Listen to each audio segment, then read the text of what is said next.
Good morning, everybody. The hearing will come to order. Welcome to the Committee on the Budget's hearing regarding wasteful, and bloated bureaucracy. It's a mouthful. Now I'd like to yield myself such time as I may consume for an opening statement. I'm going to try to speak a little just off the cuff here because this is something I've been thinking about for a while and something we've been discussing as a committee for now a few months. We're in a real mess financially. We did a fiscal state of the nation hearing, and I think we all agreed, even though we may not agree on exactly how to address it. We agreed that the financial health of our country is in decline and that the deficit, spending, and debt trajectory is absolutely and completely unsustainable, and we have to do something about it. I think the debt ceiling proposal that Republicans passed out of the House is a good first step. It's just a step, but it's an important step to getting our fiscal house in order. And it reflects the principles that will be reflected in our budget resolution. Rein in the spending, right-size the bureaucracy, and encourage growth. Get our economy off high center. Get out of this nosedive into recession and get us back on the path to prosperity once again. I've said this to my friend, Mr. Boyle. Republicans have contributed to this over time as well, and I don't think anybody as a lawmaker or leader of this country has any credibility if they don't understand that fact. But let me say this, we have never experienced in the history of our country the avalanche of spending like we have seen and witnessed in the last 2 years. $10 trillion of spending, 6 of which has been added to our national debt, all of which has contributed to record inflation, soaring interest rates, an economy that is sliding quickly into recession and getting us closer, and I don't think anybody knows exactly when. The problem is when you tip over the precipice into a sovereign debt crisis, all bets are off at that point. I mean, we're borrowing $1.5 trillion today as a government, and the gap in funding our government will be $3 trillion if we just keep the policies we have now in 10 years. So if you undermine the currency and our ability to borrow, it looks really bleak. And that's why we have to have a sense of urgency, Democrats and Republicans, to deal with this. And that's why I hope and pray that the President and our colleagues in the Senate and my Democrat friends will come to the table and let's raise the debt ceiling responsibly by allowing our nation to pay its bills, protect the good faith and credit of the United States, but at the same time address this out-of-control spending that has put hardworking American families in a real bind, like a real bind. Think about this. This statistic is startling to me. An average family of 4 is paying $13,000 per year more to purchase the same goods and services they did January 2021. $13,000, over $1,000 a month. 6 out of 10 Americans are living paycheck to paycheck, y'all. 45%, I read this yesterday, Ms. Gressler, 45% of Americans say that if they had an emergency that cost more than $1,000, they can't survive it. We see savings down, we see credit card debt and consumer debt up at the highest levels.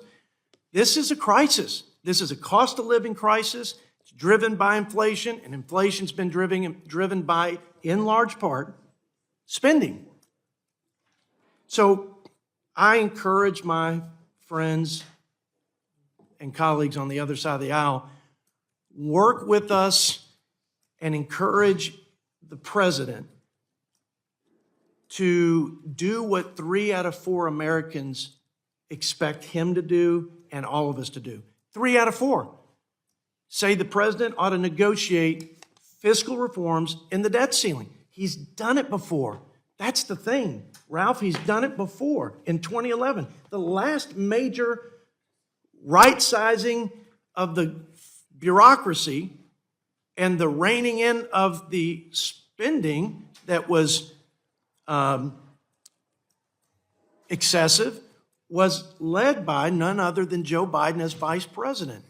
And he was proud to do it, as he should have been, and he did it as senator. So this isn't unprecedented. This isn't unusual. In fact, I would say it would be unusual and even irresponsible if we don't do something to pay our bills and rein in the spending at the same time, in a very sensible way, in a very straightforward way. And I believe that's what the Republicans have done in the House by passing the Limit, Save, Grow Act.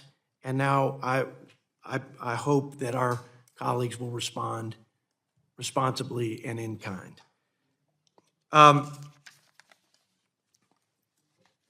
Here's the bottom line. Our federal government is 40% bigger today than it was in 2019 as we were going into unprecedented pandemic. So coming out of the pandemic, CBO projected we'd be spending in discretionary spending hundreds of billions of dollars less than we're spending today. President Obama's last budget had us spending less than we're spending now. His last budget projected that.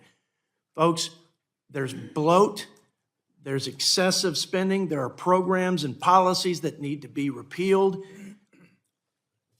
And if we do that, we've got a fighting chance to bring down inflation and to give our children a more hopeful future with respect to our nation's finances. Look, I could go through this list here because I've got a speech, Brendan, but I want to share something with everybody that it's just as hot off the press here. CBO gave us a mid-fiscal year report, 7 months into the fiscal year. Here's their report. We are borrowing at 236% higher rate than we did this time, over that time frame rather, last year. That's $400 billion more borrowing this year over the first 7 months than last year. The biggest driver of the spending, or drivers, 40% increase in interest payments. Chuck, our interest payments this year will be $500 billion. We'll triple that with just the current policies. In 10 years, we'll be spending $1.5 trillion in interest payments. Not a single soldier will benefit, not a single senior, not an anti-poverty program, not infrastructure. We get nothing for it. It's up 40%, guys, in the first 7 months of this year over last year. The other driver is 56% or $48 billion in increased spending at the Department of Education because President Biden did what I believe is unconstitutional, certainly an overreach and very reckless, to cancel almost $700 billion of student loans. Basically, having lower income families, many of whom just said, I can't go to college because I can't afford it, basically writing off the debt for upper and middle income folks and increasing inflation with respect to college tuition. So that's a driver. And then, of course, inflation's impacted Medicare's trust fund. It's impacted Social Security Trust Fund. Medicare now is up 15% as a result. That's $61 billion. Social Security spending up 11%. That's $73 billion. We're accelerating this insolvency problem for important senior safety nets. Guys, that came out just 2 days ago. I won't go through the army of IRS agents. I won't go through the excessive and expensive and unnecessary climate policies, hundreds of billions. I won't go through the expansion of health care to people who already had health care and make hundreds of $500,000 a year. Makes no sense. It's wasteful. It's unnecessary. And I certainly can highlight some of what I would refer to as progressive Democrat or woke earmarks. $3 million for the LGBTQ Museum, $2 million to promote dirt bike culture in Baltimore, $1.2 million for Pride Centers in San Diego, $3.6 million for the Michelle Obama Trail in Decatur, Georgia. If the folks in New York want to build an LGBTQ museum, have at it. But the people in Lubbock, Texas ought not to underwrite it. Let's get back to our core function. We are washed in waste, folks. We are in a sustained inflation crisis, and we got to get this thing back on track, and we got to do it soon. So, I welcome our witnesses. Our mission is to restore fiscal sanity in this place and to get our house in order and to make sure that our country's future is not bleak as it is today, but bright because we're doing what every American's doing, tightening our belts, changing our spending habits, and paying our bills. So with that, Mr. Ranking Member, I'll let you have as much time as you may consume because I consumed more than I thought. All 20 minutes? 10. I'll give you half of what I took. I am Mr. Chairman, in all seriousness, though, I have to say at first I'm disappointed. You only used the word woke twice. I had bet the over because I know how much my Republican friends love using the word woke. If we had $1 for every time they use the word, we'd be able to pay off the national debt. Still to this day, I have no idea what exactly the word means, and I can't say I'm terribly interested in finding out. I'm more interested kind of in responding, though, to the chairman's principled viewpoint on where this economy is, and I couldn't disagree more. And here's why. His very pessimistic assessment of doom and gloom and that the debt is doomed us and that Americans are struggling today more so than at any time in our history, that perception runs completely contrary to all of the evidence in front of us. Right now in America, we have lower unemployment than at any time in my lifetime, and I'm 46. You have to go back 55 years till the last time we had an unemployment rate this low. He brought up inflation, which has been a challenge. The good news is, as the data showed yesterday, 8 consecutive months inflation has dropped. Inflation, which of course was caused worldwide coming out of the pandemic, inflation is lower in the US than the UK, Germany, France, most of our peer countries, and the average of OECD countries. We are such a marvel, as I pointed out when we had a good, vigorous debate on the House floor last session week over the DOA Act. The Economist magazine just a couple weeks ago devoted their entire cover and a leading article to just attempting to explain the marvel of the American economy.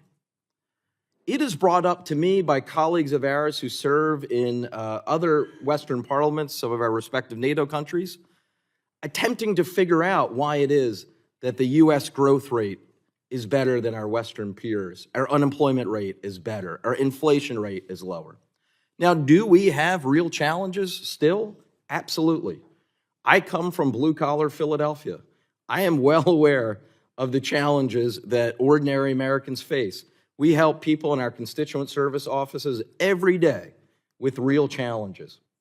But the way to help them is not to pass a bill, as the House of Representatives did 2 weeks ago, that according to Moody's would lead to 800,000 fewer jobs by the end of next year, and a greater likelihood of a recession.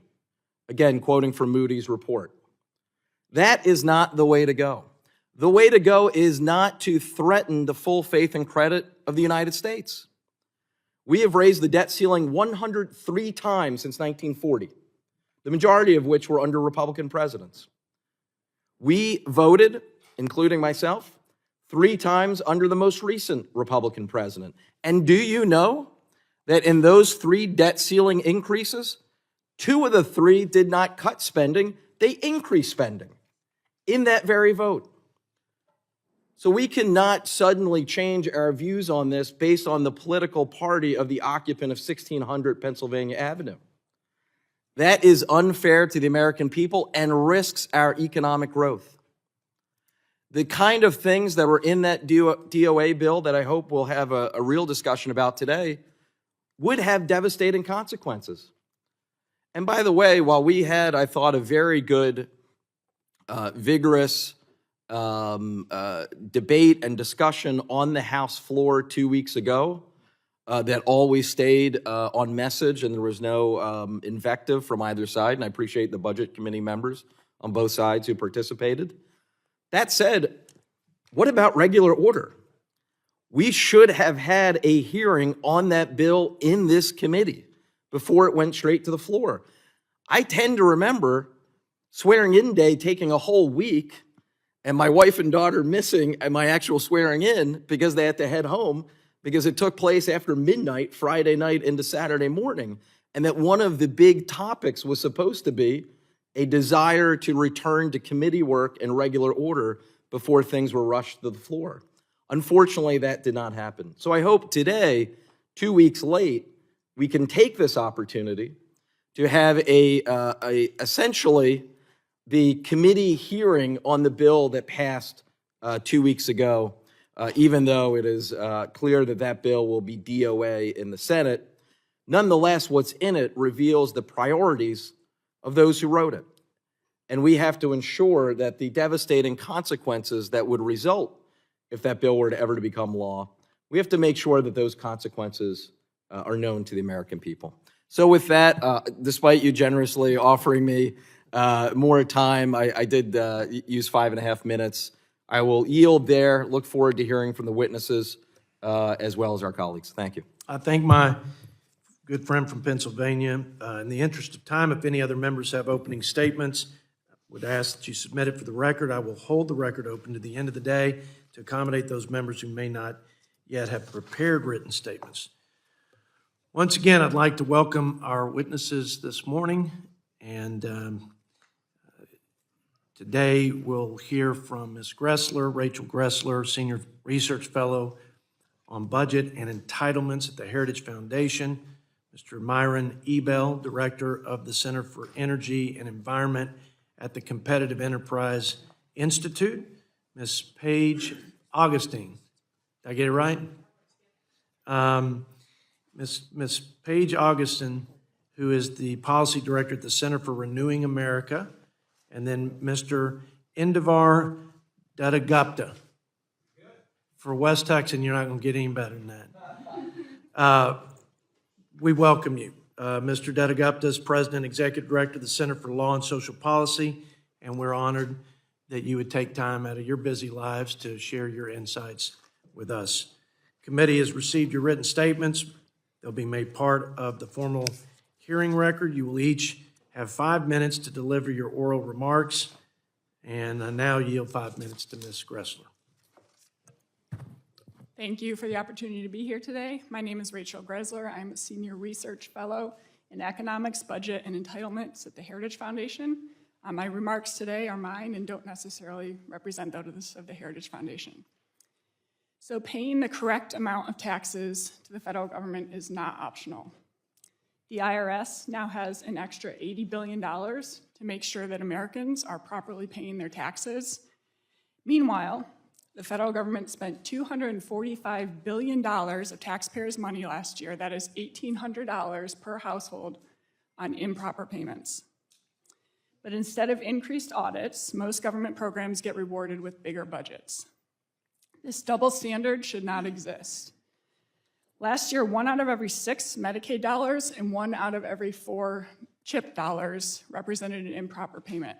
That's enough to purchase health insurance for 15 million individuals. In the earned income tax credit, 1 out of every $3 was an improper payment. What that means is that for the government to properly transfer $1 to an individual, they have to take $1.46 from somebody else. I estimated that more than 40% of the pandemic unemployment insurance benefits, that's $357 billion in total, went to individuals who were not unemployed. And while the media did pick up on international crime rings, even Chinese state-sponsored hackers stealing Americans' identities and taxpayers' money, there's little attention and zero consequences to government programs that regularly squander taxpayers' dollars. Any solution to reducing improper payments will require both verifying identity and eligibility and imposing accountability, and that includes consequences. Most improper payments come from failure to verify that people are who they say they are and that they're eligible for the benefits that they claim. According to this year's GAO report, 59% of improper payments were the result of agencies' failures to obtain the data needed to verify payments. Another 25% was the result of non-existent or inaccessible data. So better data is crucial, but it will be meaningless if agencies aren't held accountable when they fail to steward taxpayers' dollars.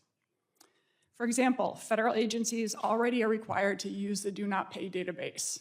But what they do is they ping that database, they send out the payments, and then afterwards, they get the results from that database when the money has already gone out the door. To improve integrity and accountability across government programs, I propose the creation of a Taxpayer Integrity Office, or a TIO, within the Treasury Department. And that TIO should have 5 responsibilities. 1, improving eligibility and ID verification. 2, strengthening information sharing across government.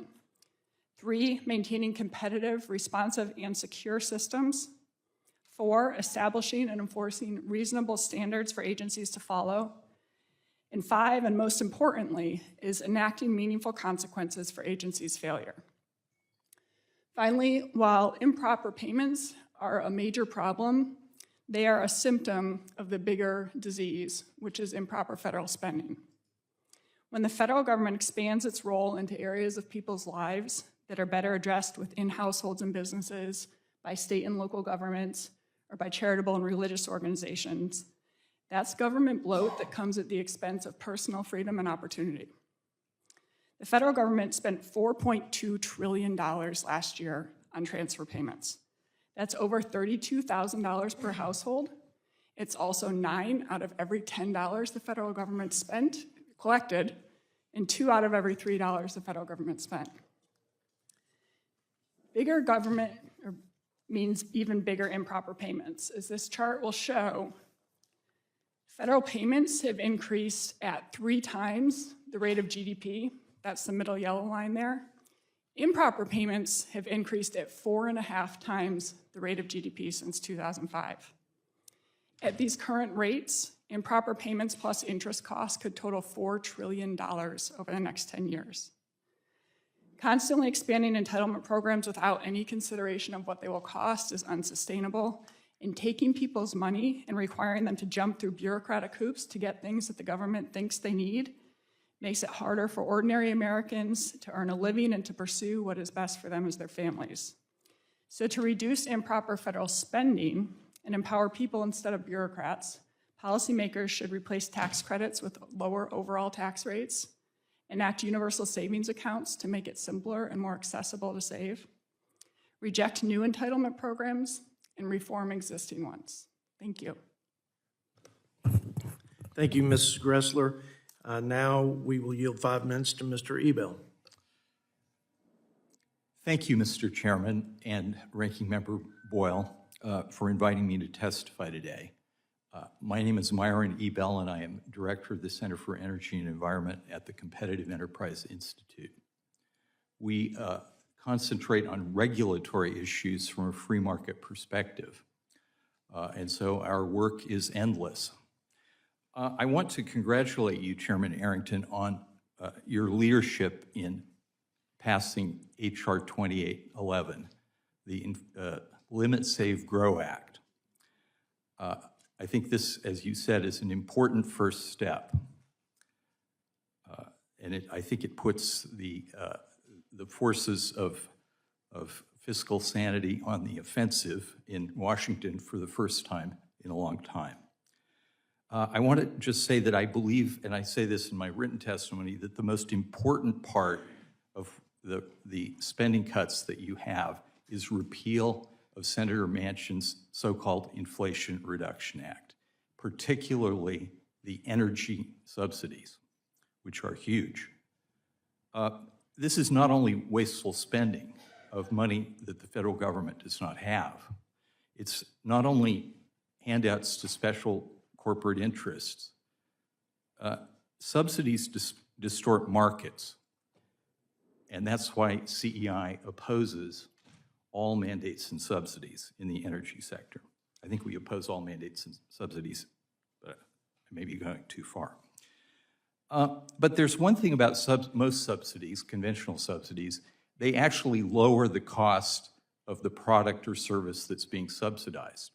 So for example, if Mexico subsidizes tortillas so that poor people can get enough to eat, that will lower the cost of tortillas. The perverseness of the energy subsidies is that they have the effect of lowering the cost of one particular product or contributor in the energy sector while actually raising total costs. This is perverse. So we subsidize corporate interests to build huge wind factories and solar factories. That lowers the cost of wind and solar, but it actually raises the price of electricity. We see this throughout the world. Germany has gone the furthest. They have the world's highest electric rates, maybe Denmark, but they've gone just as far. The consequence of this is even worse than raising the cost of electricity. The massive misinvestment in wind and solar and other handouts, but I don't have time to go into all of them. The cost is also that it's destroying our energy infrastructure. How is that so? Well, massive misinvestment in wind and solar, there has consequently been massive underinvestment in conventional dispatchable sources. And let me use the example of Texas rather than California, which is usually we point to California. But let me talk about Texas for a moment. In 1999, Ken Lay of Enron convinced Governor George W. Bush to support a renewable electricity standard for Texas. Since that time, to take advantage of the subsidies, since that time, Texas has had massive overinvestment, misinvestment in wind, massive closures of coal-fired power plants, massive underinvestment in dispatchable gas plants, and now the Texas legislature and the governor are trying to figure out what to do about it because Texas faces a reliability crisis. And the answer that many people in the legislature seem to be coming up with is, well, we'll keep taking the wind and solar subsidies and we'll now subsidize gas plants. This is crazy. The other thing I'd just like to close with is, it took 150 years to build the electric infrastructure. It took 150 years to build the oil infrastructure. And President Biden claims that we're going to transform it in a so-called clean energy transition in a decade. This is impossible. This is a train wreck. Thank you. Thank you, Mr. Ebell. And now we will yield 5 minutes to Ms. Augustin. Chairman Arrington and Ranking Member Boyle, members of the committee, thank you for inviting me here today. Late last year, the Center for Renewing America released a proposed budget that sought to provide a strategic vision, indelibly linking the efforts for getting our nation's finances in order with removing the menace of woke and weaponized bureaucracy, which is aimed squarely at the American people. The main thing I hope to leave with you today is a conviction that the woke enterprise is in fact a cultural revolution bent on destroying America. The federal government is now a main distribution channel of it, and if you do not act soon, we will not have a country left. So first, what does woke mean? Historically, woke meant being aware of racial injustices. However, decades later, woke is now identity-based neo-Marxism, and its goal is to destroy American society. The woke adopt the view that our society is structured to oppress the marginalized and that differences between groups are attributable to this systemic oppression.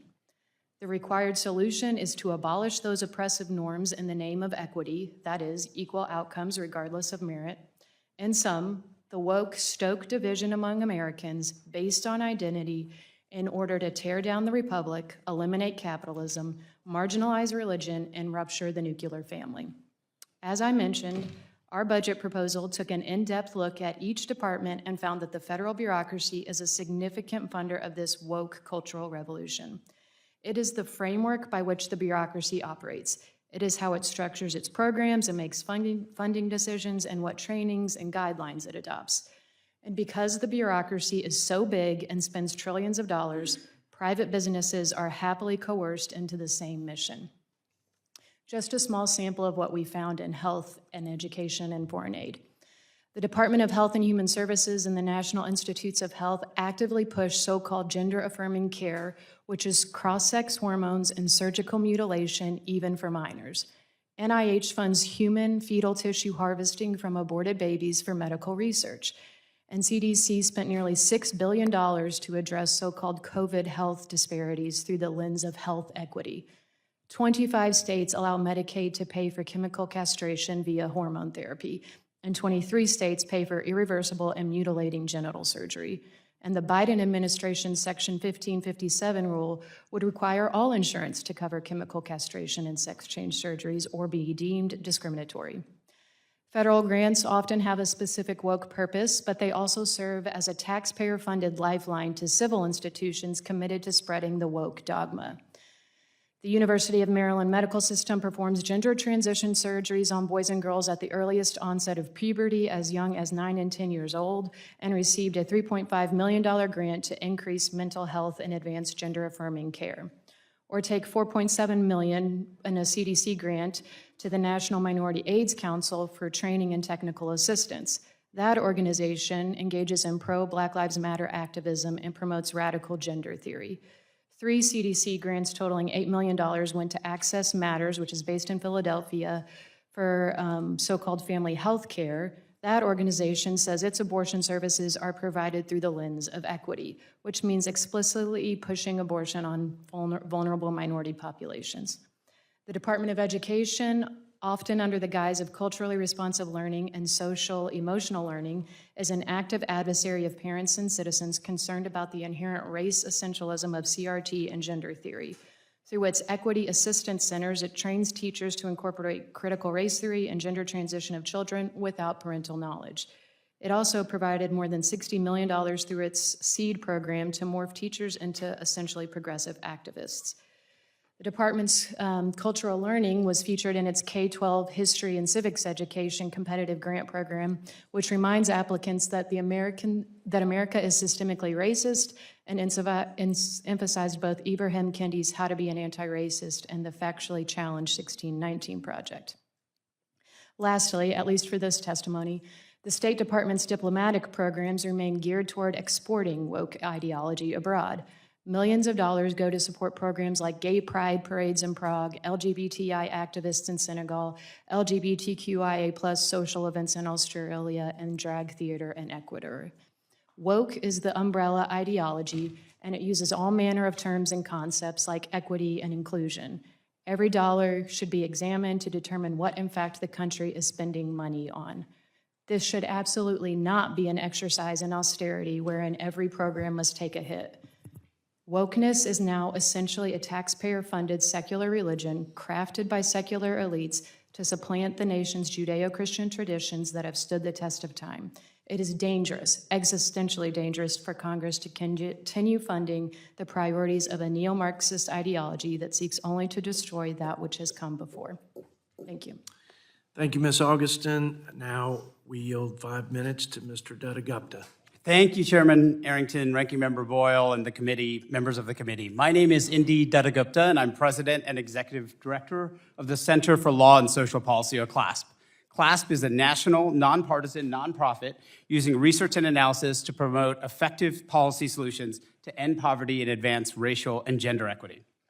This morning, I'll discuss why many people rely on federal programs to achieve economic security and why the deep cuts mandated under the McCarthy debt ceiling bill would undermine the nation's well-being.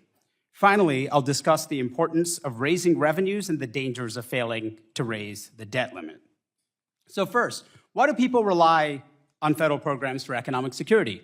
Well, the United States suffers from an unusual number of low-wage, low-paid jobs, ranking 39th out of 42 OECD countries. As a result, many who benefit from support programs are simply workers paid too little to make ends meet. Others experience low incomes due to the hazards of life, including illness, disability, death of a family member, outliving savings, underemployment, intimate partner violence, and caring for a loved one. Fortunately, a vast array of rigorous empirical studies has demonstrated that individual programs and our social protection system overall helps families with low incomes stabilize their lives, maintain employment, advance in the labor market, and help their children thrive. Unfortunately, our still very high prevalence of economic insecurity harms us all. Allowing child poverty alone to persist costs us nearly $1.5 trillion annually. Unsurprisingly, the McCarthy bill's deep cuts would undermine the nation's well-being. The House debt ceiling bill would set dangerously low caps on appropriations that would grow harsher over time. If House Republicans later exclude from the caps defense spending and veterans medical spending, even as defense and veterans health costs grow, virtually all other appropriated spending would need to be eliminated. Let that sink in. Supports on the chopping block include childcare, which supports parents while they work or go to school to improve their employment prospects, post-secondary education and workforce development, which can offer credentials required for better jobs and supports our small businesses, and food safety, public health, and basic transportation programs that benefit all of us. The bill would also use work reporting requirements to limit access to Medicaid, SNAP, and TANF, programs that help families, including more than 1 million veterans, access opportunity and thrive. Extensive evidence proves that such work requirements do little to promote work, but they do increase hardship, harming many who merely fail to meet and overcome the red tape these requirements create. So instead, revenues must be part of the answer. The United States is a low-tax country, ranking 32 out of 38 OECD countries. And tax cuts have actually propelled us to our current debt levels. The Bush tax cuts, their extensions, and the Trump tax cuts alone are responsible for most of the increase in the ratio of debt to economic output since 2001, and more than 90% of the increase if we exclude the cost of combating COVID-19 and the prior recession. Yet the McCarthy bill would reduce revenues by cutting the IRS budget and making it harder to collect taxes owed by the wealthy and corporations. We face serious dangers if we fail to raise our arbitrary debt limit. A default could spark a financial crisis, causing millions of job losses and decimating retirement savings. It would make borrowing more expensive and reduce families' abilities to build wealth through home ownership, through education, or through entrepreneurship. Millions of people would immediately feel the impact of a stop in government spending through delays in Social Security, veterans' disability payments, and more. A recession, which the proposed cuts could trigger, would harm everyone, particularly workers paid the lowest wages, young people, and communities of color, many of whom are among the last hired and first fired. The House-passed bill is an ideological wish list that would also wreck our economy. Congress should not pass any deal that increases hardship, never mind one that asks struggling families to foot the bill so the richest corporations and households can evade their taxes. Instead, Congress should raise the debt ceiling on its own now and get to the work of investing in our families and communities, which make our nation strong. Thank you. I thank Mr. Dattagupta and all of our witnesses. We're going to go into the question and answer session. I want to start by yielding myself 5 minutes, and I'm going to focus on the economic policies and consequences side of this discussion. Mr. Ebel, my colleagues may have a different view of the economy and the path we're on and the projections that we've received from nonpartisan groups like CBO. I believe things are really bad, and I think they're going to get a lot worse if we don't change. GDP is at 1.1% in this first quarter. It's down from the last quarterly report, which was down from the last quarterly report because of interest rates. And interest rates are coming at us in hikes that we haven't experienced in a while because of inflation. Labor participation rates are low, et cetera, et cetera. But you talked about regulations. That's one that I don't think, that's a side of policies and economic impact that I don't think we quantify enough or discuss enough, the deleterious effects on our economy. $400 billion is what I understand, sir. $400 billion in additional regulatory cost in 2 years from this administration. My understanding, it's twice the clip of President Obama and 6 or 7 times the amount of regulatory burden and cost of the previous administration, President Trump. What do you say about over-regulating and its adverse impacts on us at this point, coming out of a recession and having the prospect of growth and jobs and higher wages and all the good things that come with that? Thank you, Chairman. Hit your button, please. Yeah. There you go. There. Thank you, Chairman Arrington. Yes, I agree with you. The three dampers on economic growth and prosperity are overtaxing, overspending, and overregulating. And my colleague at CEI, Wayne Cruz, is the real expert on this, on regulation. He has spent his entire career trying to quantify and identify the costs of regulation. In the energy sector, we see that regulation is a huge damper on the use and the production of energy. And I would say this: if you want to look at a place to get some economic growth, what I would call the Trump energy dominance agenda is what we need to return to. It turns out, because of the shale oil and gas revolution, that America is the world's energy superpower.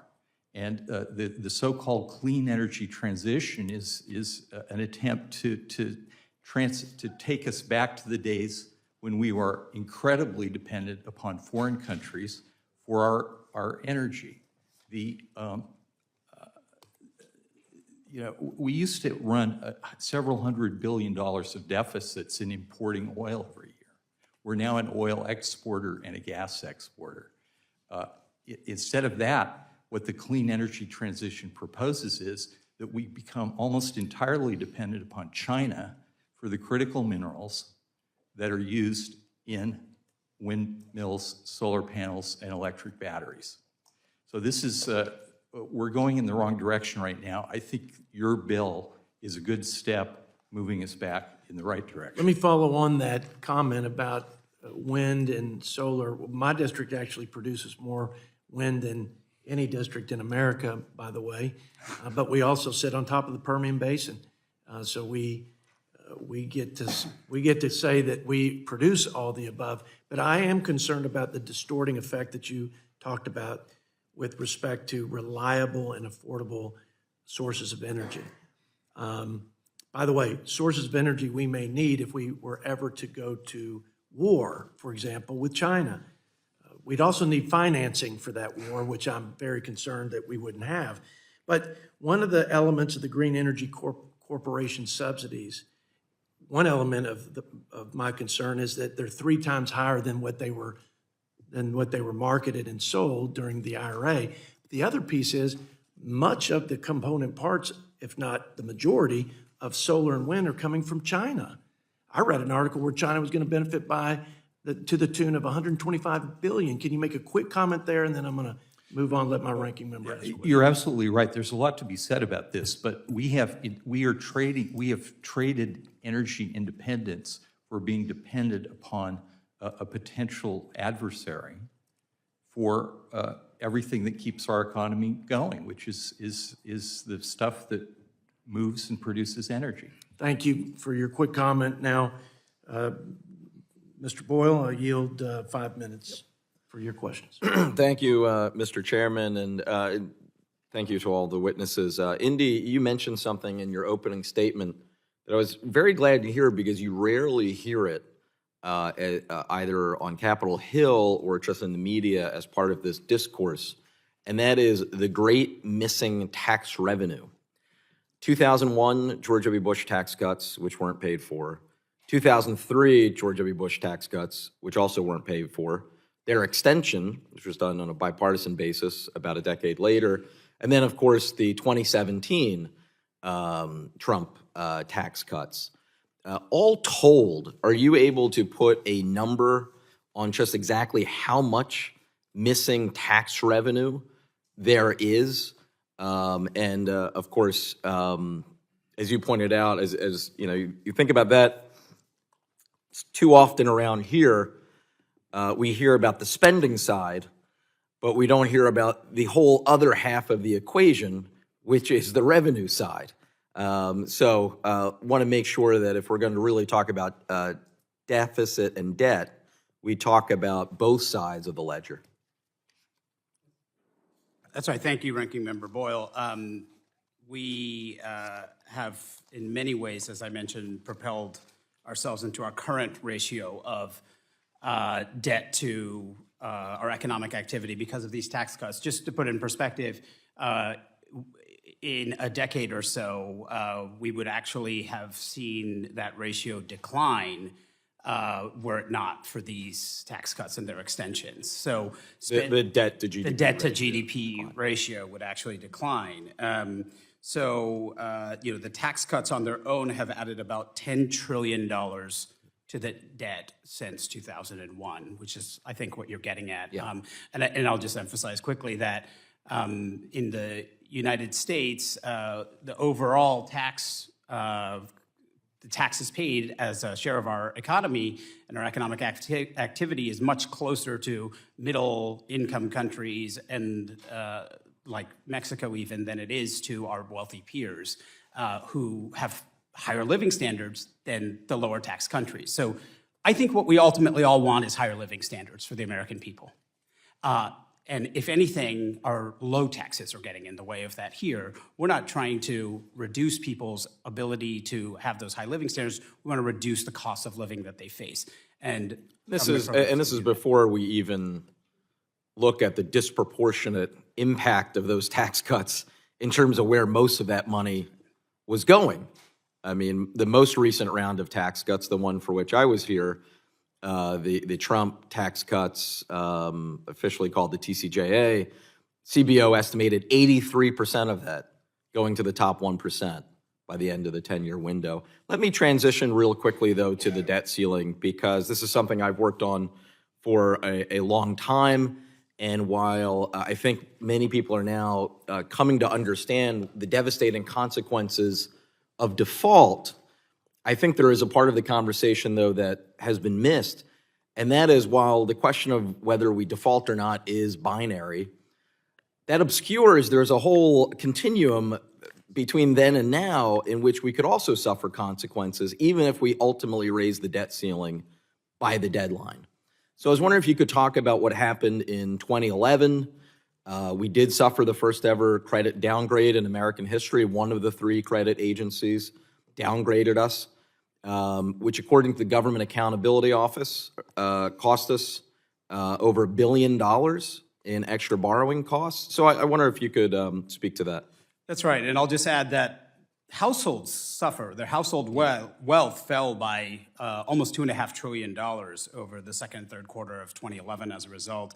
Consumer confidence fell, mortgage spreads increased, and it led to hundreds of dollars a month in increased borrowing costs for new borrowers. So approaching the debt ceiling just makes it harder for Treasury to issue regular debt, and that creates a lot of uncertainty and increased costs throughout financial markets as well. I would also just share in the 30 seconds I have left, based on conversations I've had, I feel quite confident that unfortunately the other credit agencies will downgrade us if this debt ceiling drama plays out much longer. And that, of course, has so many impacts. You just described what happened in 2011 in terms of household wealth. I fear this time it would, in fact, be worse. It's all the more reason that we solve this now. Thank you, Mr. Chairman. I yield back. I thank the ranking member. Now yield 5 minutes to the gentleman from South Carolina, Mr. Ralph Norman.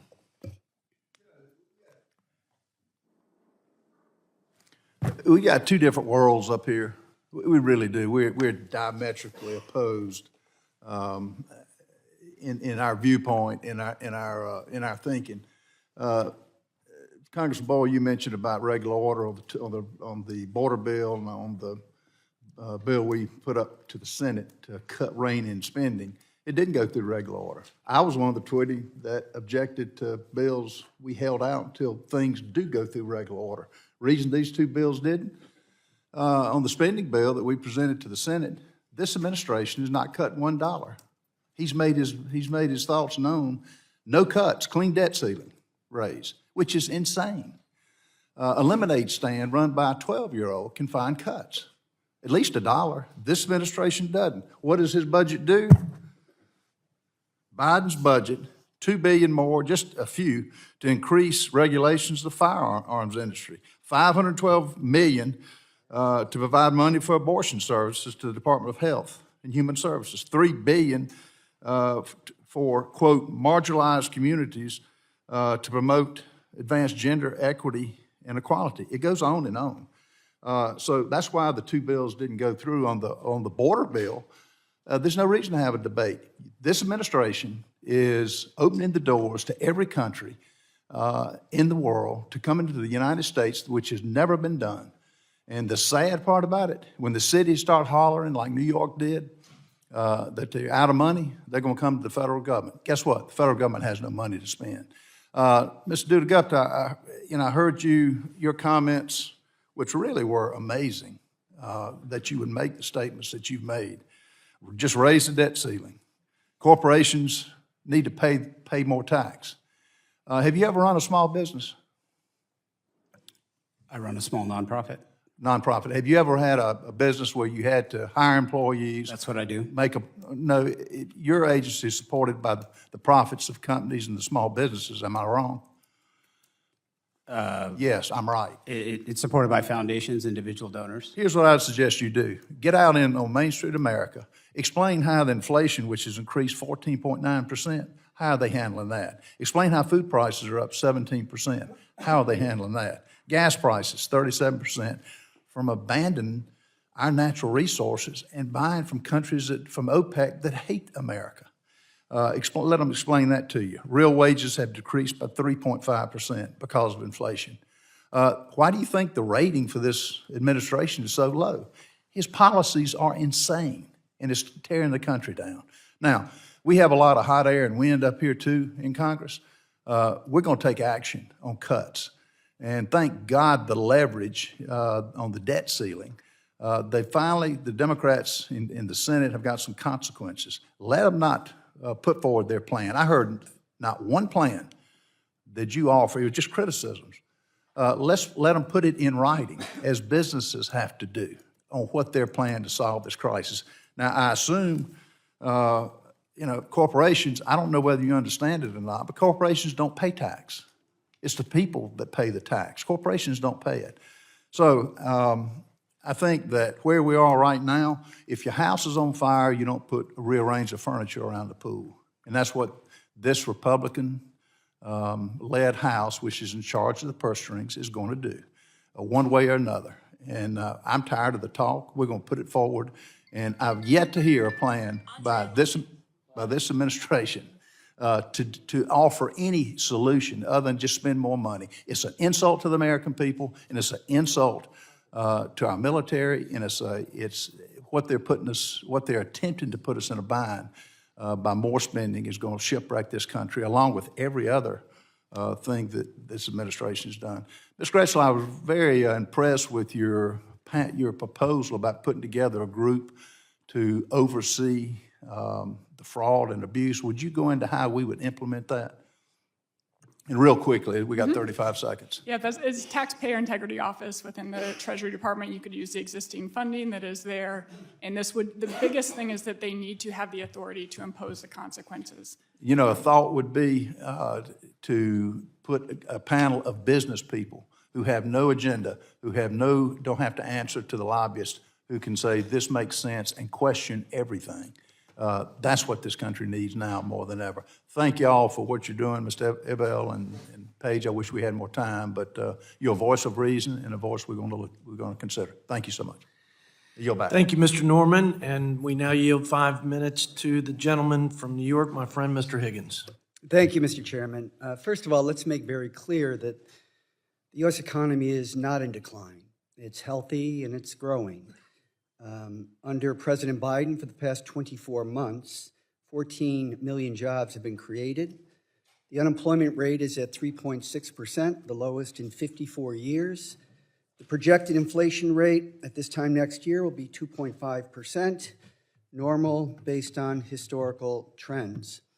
Under the previous administration, 3 million jobs were lost, including 300 million manufacturing jobs. That woke publication, Fortune magazine, said that under the Trump administration was the greatest job loss since Herbert Hoover. The United States economy is $23 trillion. It's nearly 1/4 of the world economy. U.S. Treasury bonds are the safest, most reliable investment in all the world. The U.S. dollar is the go-to currency in the world. 75% of U.S. bonds are owned by Americans, local banks, local businesses, local governments, Social Security, Medicare, and federal pensioners.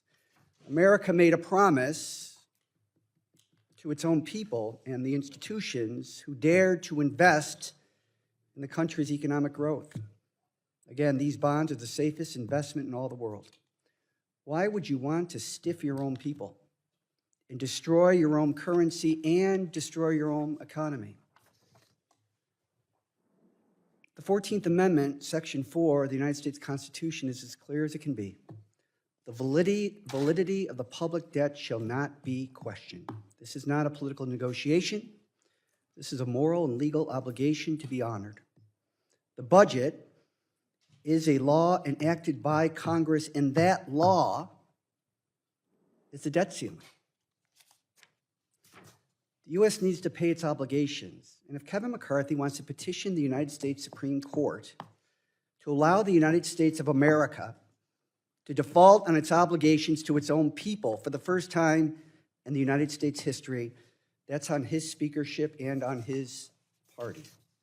We're a better country than that. Yes, there is a debt problem. I understand that. What is the contemporary historical example as to how you deal with debt? You deal with debt through growth of the economy. From 1992 to 2000, you had 4% economic growth each year sustained over an 8-year period. We didn't have a budgetary deficit. We had a $300 billion budgetary surplus. We paid $400 billion to reduce the overall debt. America is better than this. It is a constitutional obligation that we pay our debts, particularly when 75% of those are to our own people. When there is financial crisis in the nation, when there is financial crisis in the world, American debt and the investment in it is referred to as a flight to safety because it's a safe, sound economic investment. Mr. Gupta.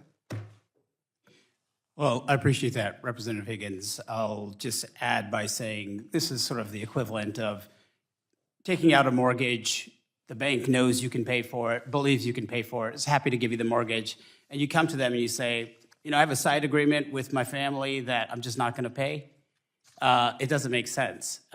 We can have a good conversation about reducing debt, stabilizing debt, which, by the way, the president's budget does stabilize debt over time.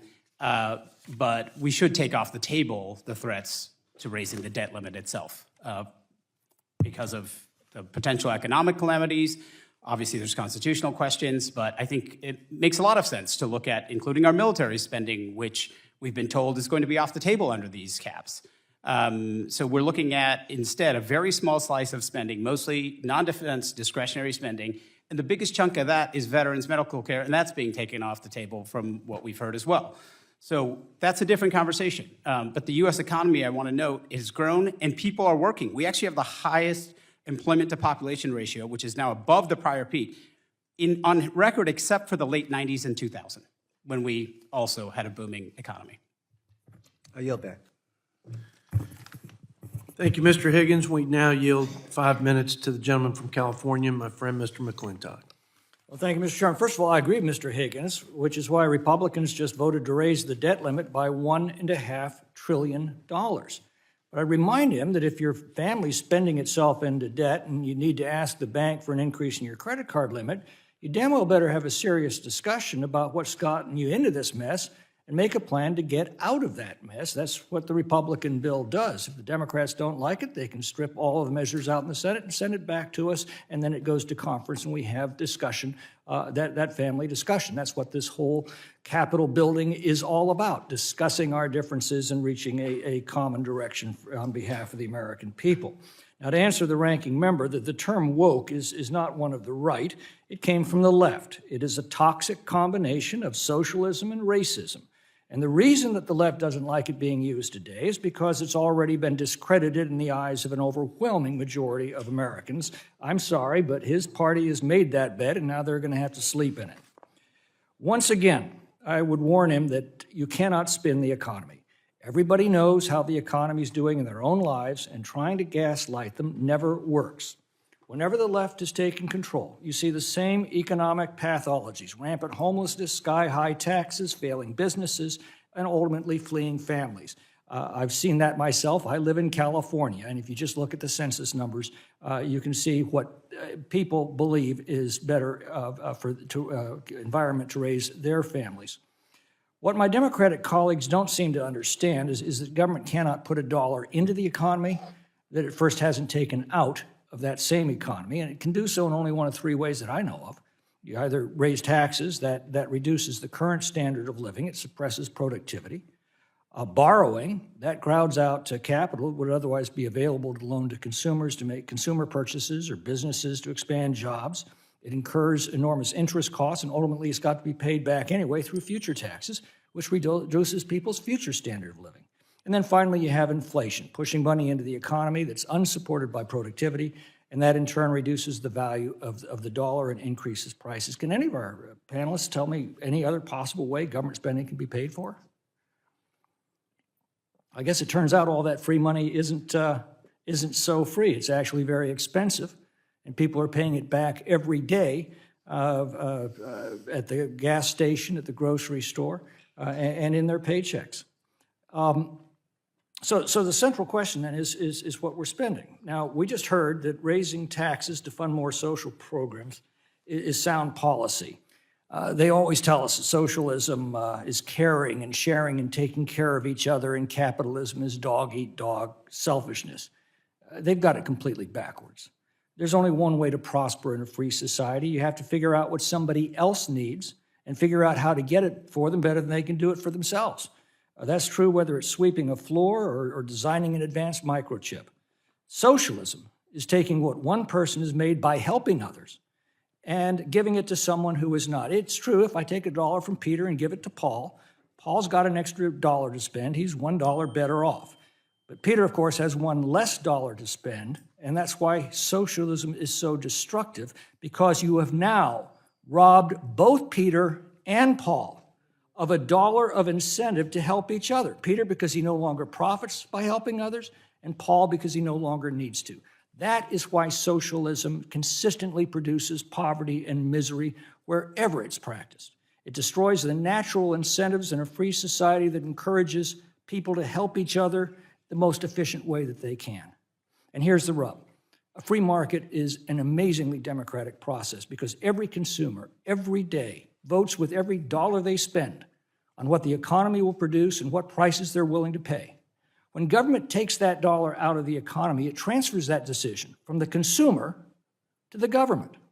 Instead of consumers deciding what they need, government makes that decision for them. So instead of using the dollar you've earned to support your family, government takes that dollar and spends it on an LGBT museum.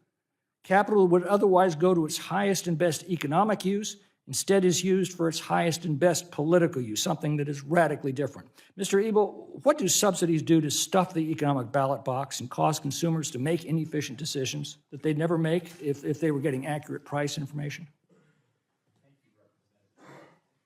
Thank you, Representative McClintock. That was an outstanding summary of how the economy works and what's wrong with government intervention and government taking taxes and spending it on things that don't create wealth. And I think Mr. Higgins mentioned that the economy grew at 4% in the 1990s. And that's because the policies were much closer to what you advocate than to what some others advocate. The economy was still benefiting from the Reagan tax cuts, the historic Reagan tax cuts. And I would point out that during most of the 1990s, the Republicans were in control of both the House and the Senate. So now, to say Gentleman's time has expired. Appreciate the response, but we need to keep this moving. Mr. McClintock, thank you. And now I want to yield 5 minutes to Ms. Schakowsky from Illinois. Thank you, Mr. Chairman. Well, I'm going to actually try and get a better understanding of woke, a word that actually I have never used in a sentence myself. But although I hear it a lot out there and heard it today, and unfortunately, I think it was also in the name of this hearing. But I have just yes or no questions for every one of our witnesses, and maybe this will clarify our priorities. To me, it seems as if veterans have earned and deserve comprehensive health care. That's been a promise that we've made to veterans. And now we know that we do not have thousands and thousands of nurses that are needed for the Veterans Administration to take care of them. So my yes or no question is, do you think that hiring more nurses to provide for our veterans is woke and wasteful and bloated? Yes or no? I can start and just say that I think that there need to be more nurses hired. One thing you could do first is to just not allow nurses who work at the Veterans Association to work for their unions instead of treating veterans. So do you think that we should hire more nurses? I understand that you have qualifications to make sure that we... First, you should use the nurses you have to treat veterans instead of to work for unions. Can we go down the line? It's not my issue area. Thank you. Not necessarily. Not at all. Not at all. And remember, nearly 1 million veterans also participate in Medicaid and could be caught up in the work reporting requirements of the Okay, so debt. So was your answer that it's not woke to take care of our veterans? Not necessarily. It could be woke, though. Okay, Happy to thank give you you. more details. So there was recently recently we learned the Department of Labor found that there were 102 minors, children, who were working in very dangerous meat packing plants. They were doing some very dangerous work. So my question is, do you think that it is woke or wasteful to allow the Department of Agriculture and the Department of Labor to actually make sure and spend money to be able to make sure that we aren't having children that are working, some as young as 13, in dangerous workplaces? Yes or no? No, I think that those laws need to be pursued to protect children, but also the border laws need to be enforced because a lot of those were stolen identities. No, but I think you've added wasteful to woke, which raises new questions. So I Well, don't- that was in the title of our hearing. Yes, This but is you about wanted to wasteful. ask about woke, not, you've now it's- added wasteful. Wasteful and woke are two different issues. Okay, my question is on woke and wasteful, the words that were in our hearing. Yes, do you think so? I think the Department of Labor spends millions of dollars through all different kinds of programs, including Job Should we Corps. protect child labor? Should you protect child labor? Children from doing dangerous child labor? Yes, you shouldn't let children do dangerous child labor. Is it woke to do that? absolutely not. Let me see my time. Well, it looks like I had a number of questions, but it seems to me that when we look at the important things that government regulation can do to make sure that our workers are safe, that our children are safe, that our railroad workers, which I was going to talk about, are safe, is very, very important. This is not about being woke. This is about being sensible and doing the right thing for our American people. And I yield back. I thank the gentlelady from Illinois. Now yield 5 minutes to my friend from Virginia, Mr. Klein. Thank you, Mr. Chairman. Contrary to what you're hearing today and what you might hear coming out of the White House press room, the fiscal state of our great nation is in desperate need of a reality check. And facing this looming fiscal crisis, House Republicans have risen to the occasion. We passed the Limit, Save, Grow Act, a package of fiscal reforms and pro-growth policies to protect the full faith and credit of the United States, but ensure that we will not accrue debt as we have over the past few decades. Without providing a solution of their own, the White House has resorted to false statements, alleging, for example, that the Limit, Save, Grow Act would cut veterans' benefits, despite there not being a single line in the bill to substantiate the claim. But while the president refuses to negotiate, the House Budget Committee is pushing forward to identify meaningful areas to reduce spending in a federal government that's growing increasingly, yes, woke and weaponized. Often overlooked as a source of potential savings, improper payments from government programs amounted to over $247 billion last year. That's nearly 15 times the total of this year's budget for Customs and Border Patrol. And as we know, there's a crisis in Customs and Border Patrol that is under-resourced, undermanned, and understaffed. Let me ask Ms. Gressler, this was a primary point made in your testimony. How is this able to happen year after year? How are we not able to get a handle on this? There's simply no accountability. It doesn't matter how much in improper payments goes out the door. All that's done is there's a report, it's measured, it's sent in, nothing happens. you get more money. A lot of these are entitlement programs. They are entitled to get the dollars no matter what. And as I pointed out, in some cases, that means you have to take $1.46 to deliver $1 in benefits. In one of the more egregious examples of improper payments in your testimony, you showed that more than 550 million claims for unemployment benefits went to people who were not unemployed. To what degree do you think that the rapid expansion of these benefits throughout the COVID pandemic played a part in this? And have you noticed any other contributing factors to increased rates of improper payments in your research?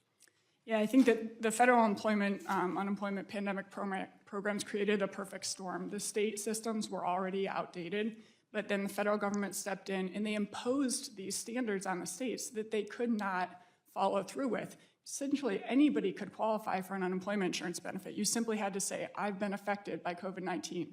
There were no income checks, and the impetus was told to the states, get the money out the door quickly, we'll check it afterwards. Well, we've seen what has happened is that they're not checking it afterwards, and it's very difficult to get the money back once it's out the door. One of the most egregious ones is the only one I can point to is a rapper in California who made a YouTube video called EDD for California's Employment Development Department, and he's sitting there with a video showing the stacks of EBT cards and saying, hey, you gotta go sell cocaine, all I gotta do is file a claim.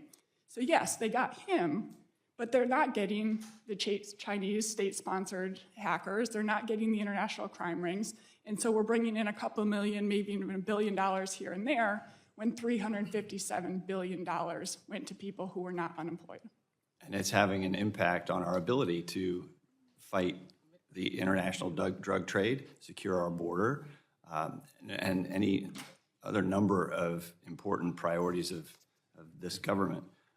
Mr. Ebel, nonsensical climate regulations also present prime opportunities for reductions in spending.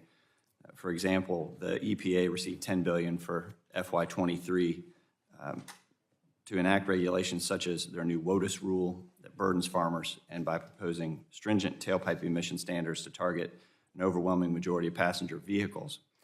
Further, the Office of Energy Efficiency and Renewable Energy received $3.2 billion for FY23 to go after Americans' gas stoves, washing machines, refrigerators, light bulbs. How do these regulations impact an American's freedom to choose what they want to buy in an open market, and would the outcome of these regulations result in disparate impacts for low-income families? Thank you, Representative Klein. I think you've raised a very important issue that deserves its own hearing. And I hope that you will be putting some riders in appropriations bills in your other committee assignment. We're working on that. Yes, all of these rules and regulations on efficiency standards on appliances, cars, furnaces, air conditioners are raising costs, which reduces people's choice because they find that they can't afford what they really want or need. When without the regulation, they would be able to afford it. So choice is a huge issue here, and I think the American people are getting fed up with all of the gas stove. The gas stoves hit a nerve, but so some years ago, Mr. Burgess knows, some years ago, so did the incandescent light bulb ban. So this has been going on a long time, and there's a lot of work to do here. Thank you. Thank you, Mr. Klein. I now yield 5 minutes to the gentleman from Oregon, Mr. Blumenauer. Thank you, Mr. Chairman. I'd like, if I could, Ms. Gressler, back in the old days, when Paul Ryan and I were on the Budget Committee, Heritage was very helpful in working with us, crafting some proposals to limit unnecessary agricultural subsidies. Is there still some interest in Heritage in exploring opportunities to save money there? Absolutely. You know, a lot of our crop insurance subsidies are going to some of the wealthiest farmers. I think 10% go to the top 1% of farmers who have an average gross income of $1.5 million per year. Across the board, these subsidies are distorting the market, but absolutely you could put some income limits on those. And I'd also like to point out that a lot of those subsidies are going to farmers who are producing things 70% or to corn, soybean, and wheat, and not to the more nutritious foods. Thank you. I appreciate I don't always agree 100% with the Heritage Foundation, but I really appreciate the intellectual honesty dealing with unnecessary subsidization. And some of these, as you point out, actually go to foreign companies. It's an area, Mr. Chairman, that I would hope that this committee could actually, when we get down to actually working on solutions, I hope this is an area that we can work across the aisle with a wide variety of philosophical positions that where the facts will lead us and save substantial money. And if we're worried, but some people are talking about limiting access to nutrition by having greater limitations. I had pointed out to this committee that there are almost 20,000 farmers who have received an average of $1 million a year on subsidies for 37 consecutive years. I think it's easier for us to deal with that than just going on simply piling on regulations on poor people. I appreciate Mr. Norman talking about two worlds. Sometimes it's a little jarring if you just listen to what goes on here. We are in two different worlds. Unfortunately, the world of our economy and our finance is a little more reality-based. And they will punish us, and already have, if we're going to be reckless with dealing with our responsibilities. I think there are opportunities to be able to deal meaningfully with the deficit in ways that can actually bring people together rather than divide them. I think it's a good idea to actually collect taxes that are due and not paid. That's not a tax increase on anybody. It deals with the efficiency and fairness of our tax system. And there are hundreds of billions of dollars that could be collected if people remembered to report their income. I was taken by my colleague from Virginia's point that there's not a single line in this budget that speaks to a specific cut that the Republicans have advanced. That's right. That's why what has been offered is not a plan. There's no specific in terms of what they want to step up and do. There's just in the aggregate 22% reduction with all the exclusions that they're carving out. Well, that's not how you budget. You can't get away with that. You can't imagine those things away. I really think if we get down to things like border enforcement, air traffic control, Social Security, food safety, workplace safety. I mean, these are things you can't imagine away. They are specifics. There are costs associated. And if you're going to cut them 22% or more, there are real consequences. And that's why I would like us to circle back and deal with things, not wishing savings, but being specific. And the agricultural subsidies, I think, is something that is specific that we ought to be able to agree with. Collecting taxes that are already due and owing is fair to businesses who play by the rules. And I think we can get serious in terms of making some significant adjustment if we deal with these things that bring us together rather than divide us. Thank you very much. I thank my friend from Oregon and would just say I'm always open to making sure incentives are responsible, no matter where they are in the marketplace or who they apply to, and that we reduce waste, no matter what the program or the constituency, agriculture included. So I thank the gentleman for his comments. I want to now yield 5 minutes to Mr. Bob Good, my friend from Virginia.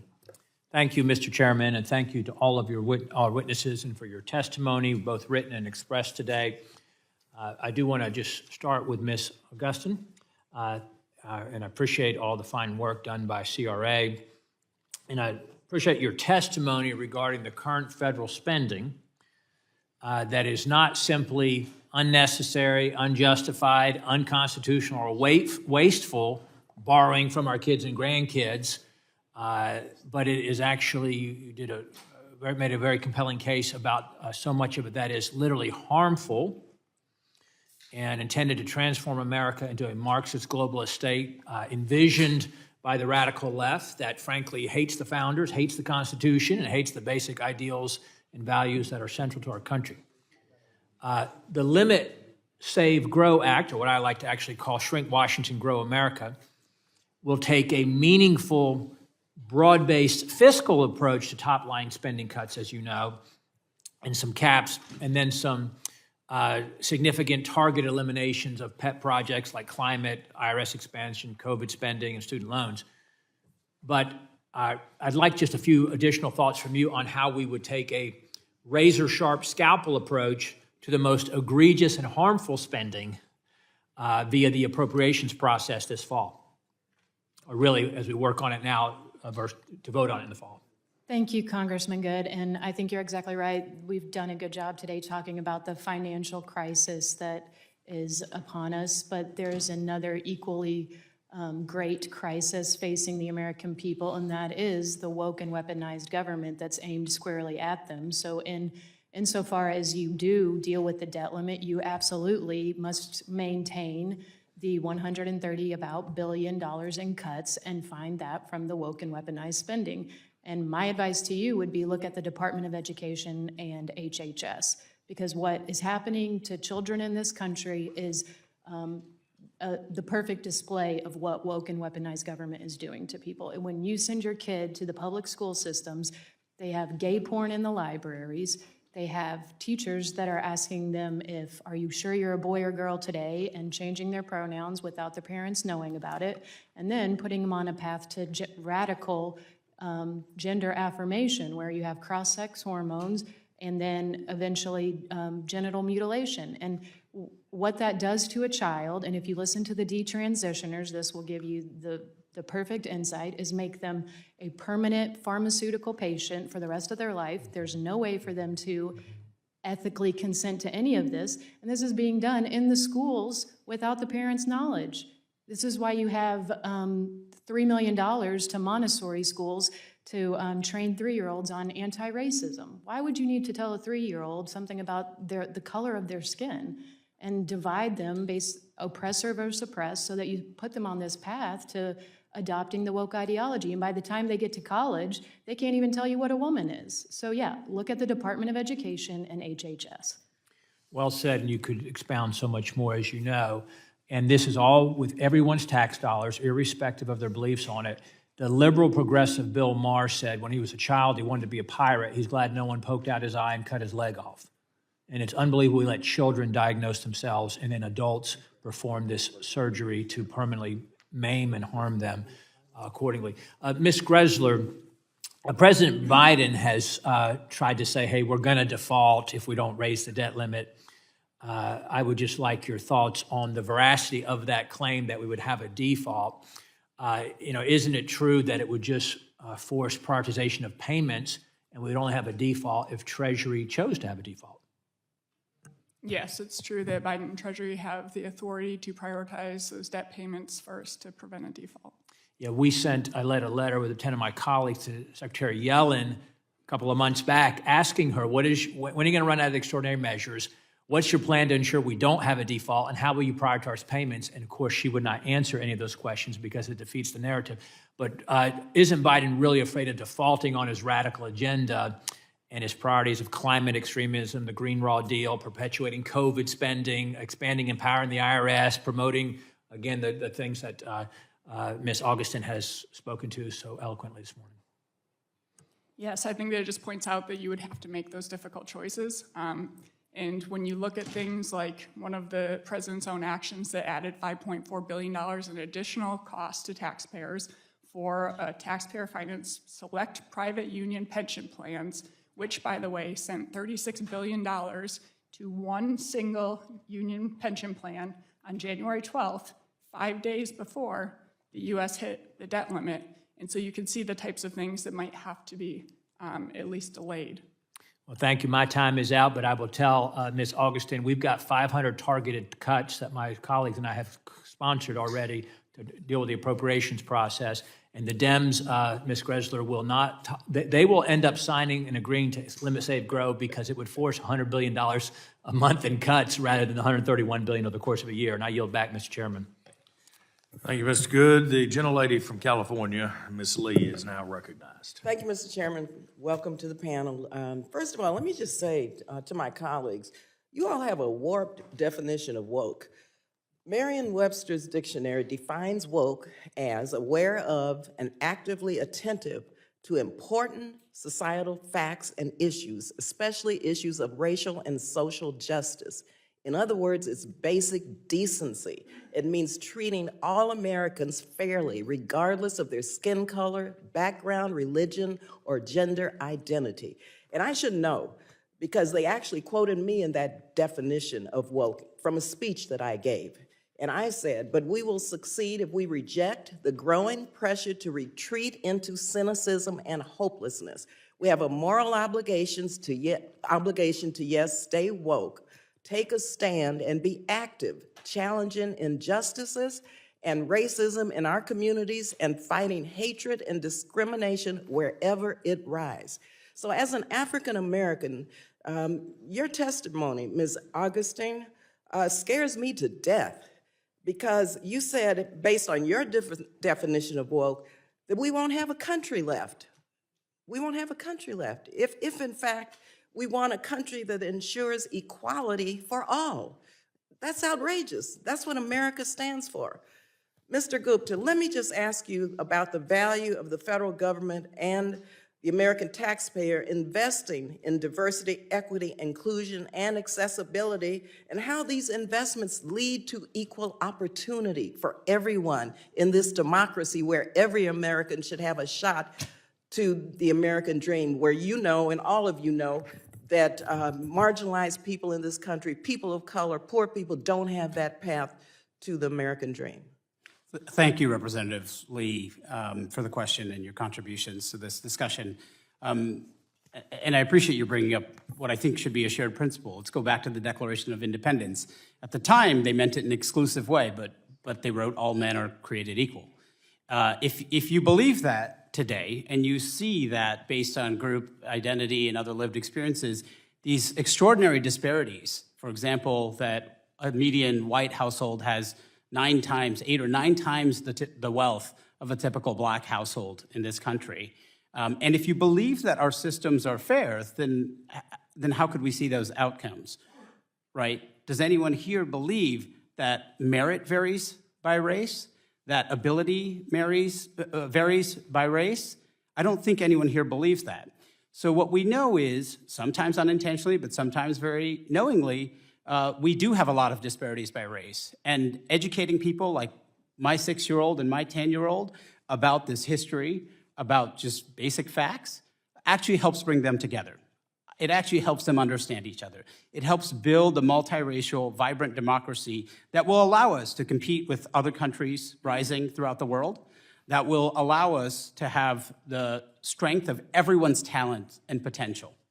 Thank you very much. And let me ask you very quickly about the Default on America Act in terms of the harm that this could wreak on the American people. In fact, let me just give you a couple of facts. In Speaker McCarthy's own district, mind you, these cuts would jeopardize Social Security payments for 75,000 people. That's in our Speaker's district, would risk the health benefits of 285,000 people in Speaker McCarthy's district. It would threaten the retirement savings of 89,000 people in Speaker McCarthy's district. And this is just 1-year impact of these cuts. Can you speak more on the long-term impact of these cuts? Yes, I appreciate the question, Representative Lee. And I'll just add that this underscores that prioritization of debt service payments over everything else is still default. You're defaulting on the American people, on promises, on obligations that have been made to them, that they can count on right now, that they have been able to count on.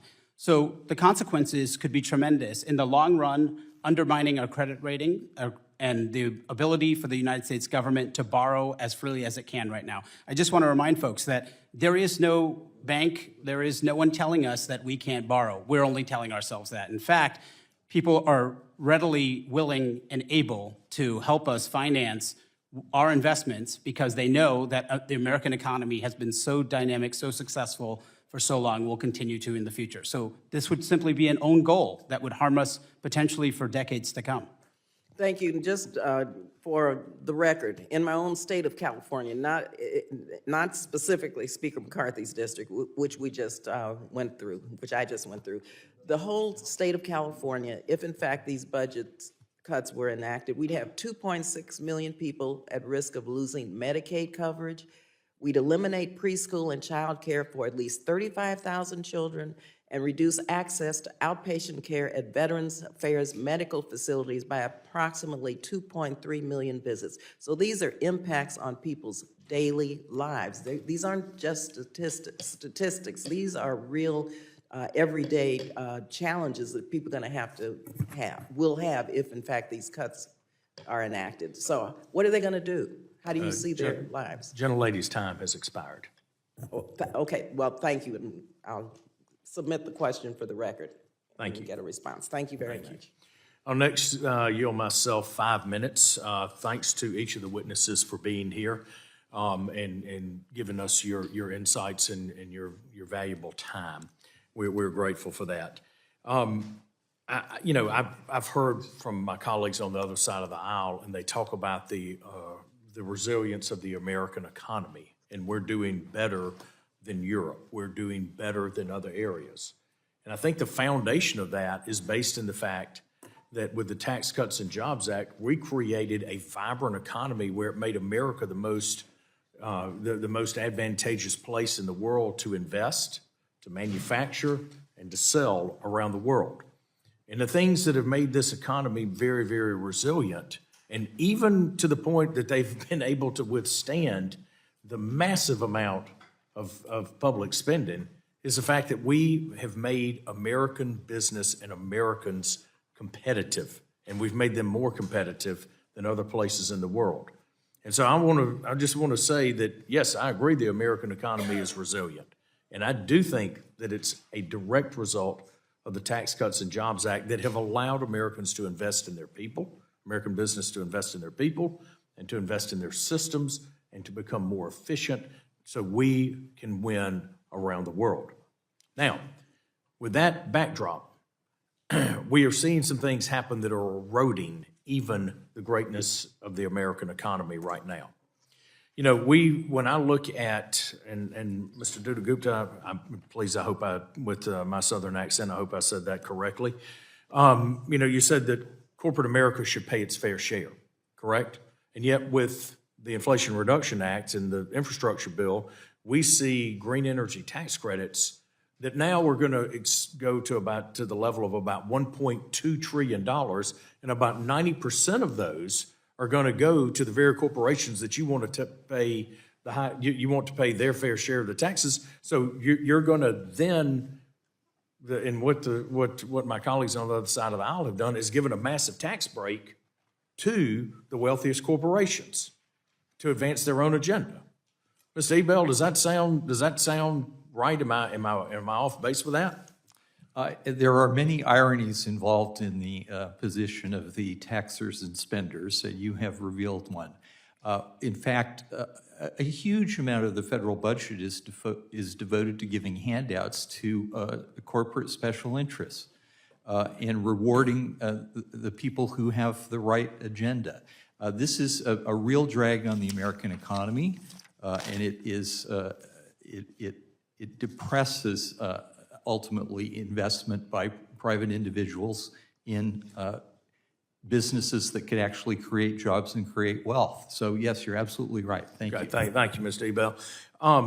Next I want to go to something, as we've talked about this debt limit right now and what's happening. It's amazing to me that the Biden administration continues to go down the road of forgiving student loan debt. Ms. Gressler, can you draw out a diagram of what happens when, for this latest tranche, $42 billion, who actually pays for that $42 billion? Because currently, right now, students and American workers that have those loans, about 17% of the folks in the country, are responsible for paying that back. As soon as that's wiped off the books, explain to us how that impacts the rest of the taxpayers and the debt, if you would. Well, it's already affecting the debt, caused us to approach the debt limit sooner, and will cause us to run out of money in extraordinary measures sooner, because we're going on 3 years now that people who hold those student loans have not been required to make any payments on them. So continuing to do that is just pushing us closer to that limit. Okay, so as we are then having to, because once you take the mandatory spending side out of the equation, and then you defend the nation, which is our number one responsibility, we're basically borrowing money for everything else. So we are going to borrow more money to pay off the debt, and then we're going to pay a higher interest rate on that, which is going to exacerbate the problem, which means that we're not going to be able to take care of our most vulnerable, and at some point it's going to drive into Social Security and Medicare. Is that a fair Yes, statement? and if we want to protect the most vulnerable people, then we should be at least asking those who have the highest incomes, those who have achieved a college degree, to pay back the money that they borrowed. Thank you. One final thing, a lot of discussion here on the definition of woke. People can make it up and do whatever they want to with it, say however they want to with it. Bottom line, I can tell you what American people don't want. They don't want the federal government or other entities telling them how to think, what to think, and why to think, and they especially don't want they don't want their tax dollars being used for that purpose. With that, I will yield back. Next, I will call on my colleague from Texas, Mr. Doggett. You are now recognized. Thank you very much. With the clock ticking on the few days that are remaining to avoid the Republican default on America and the severe economic consequences that will result from failing for the first time in American history to uphold our full faith and credit of the country, this gathering occurs about the woke and the wasteful.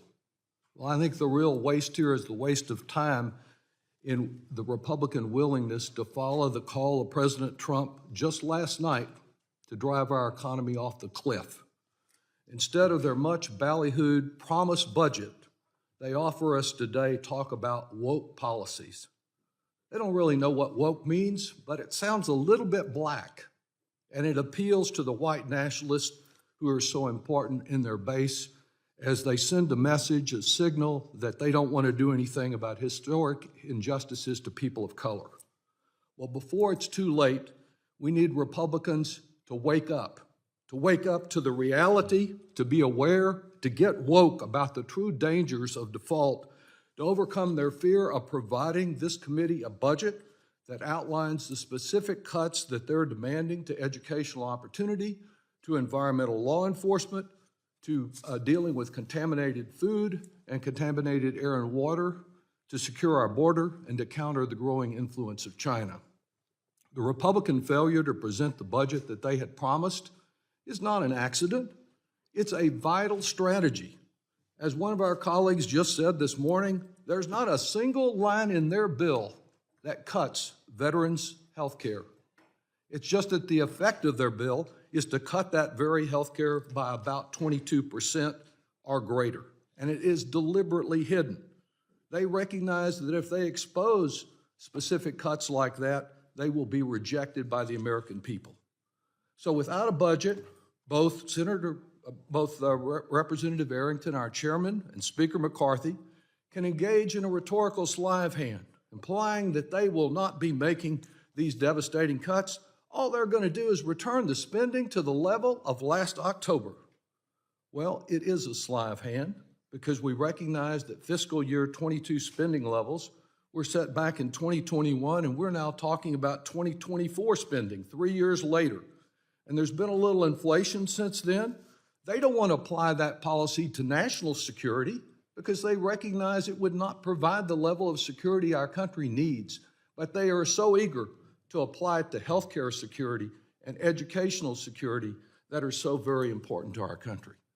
Mr. Chairman, Mr. Arrington, I would have a great deal more confidence in your stated claim of restoring fiscal sanity if you had not already committed yourself, along with many of your Republican colleagues, to actually exploding our deficit and our national debt. You're sponsoring yet another massive tax cut that is estimated to cost about $2 trillion or more. And that's the same approach that got us into this mess in the first place, helping those at the very, very top of the economic ladder and adding more and more debt to, as you've done in the past. It was George W. Bush who took us off the course that President Clinton had set with a balanced budget and a path to reducing the debt. Then his failed war in Iraq, so costly in lives and in trillions of dollars, all done on borrowed money. Then the Trump tax giveaway. After their embrace of Trump, the self-described king of debt, they raised the debt limit 3 times. They found now interest in debt that seems, their newfound interest in debt today seems more aimed at destroying health, education, and environmental law enforcement than they never supported in the first place. Let me just ask you, Mr. Dutta-Gupta, what will be the effect on college students if, as you say, the cuts could be even as much as 33% if the Republican Default on America Act is adopted? Thank you, Representative Doggett. That's a great question. As you said, we have to make a bunch of assumptions here to figure out how this would work. But if we do assume that there is a cut of that size, that means that low-income students in particular would have limited access to college. There's a number of grants and funding streams that help them afford college, which, by the way, has gotten increasingly expensive. Most of the folks in this room probably didn't have to face the cost of college that people do today. So it would undermine our future. It would undermine our ability to grow a strong workforce that can compete with the rest of the world. Thank you.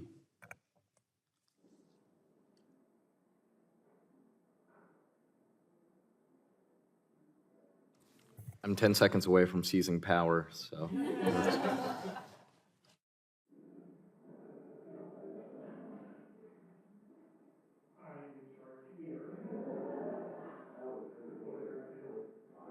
Yeah, Alexander Haig. Recognize Mr. Roy from Texas. Well, thank you, Chairman Haig. I appreciate that. Ms. Gressler, let me ask you a question. True or false, we currently are bringing in about 19.6% of GDP in terms of revenues into the Treasury right now.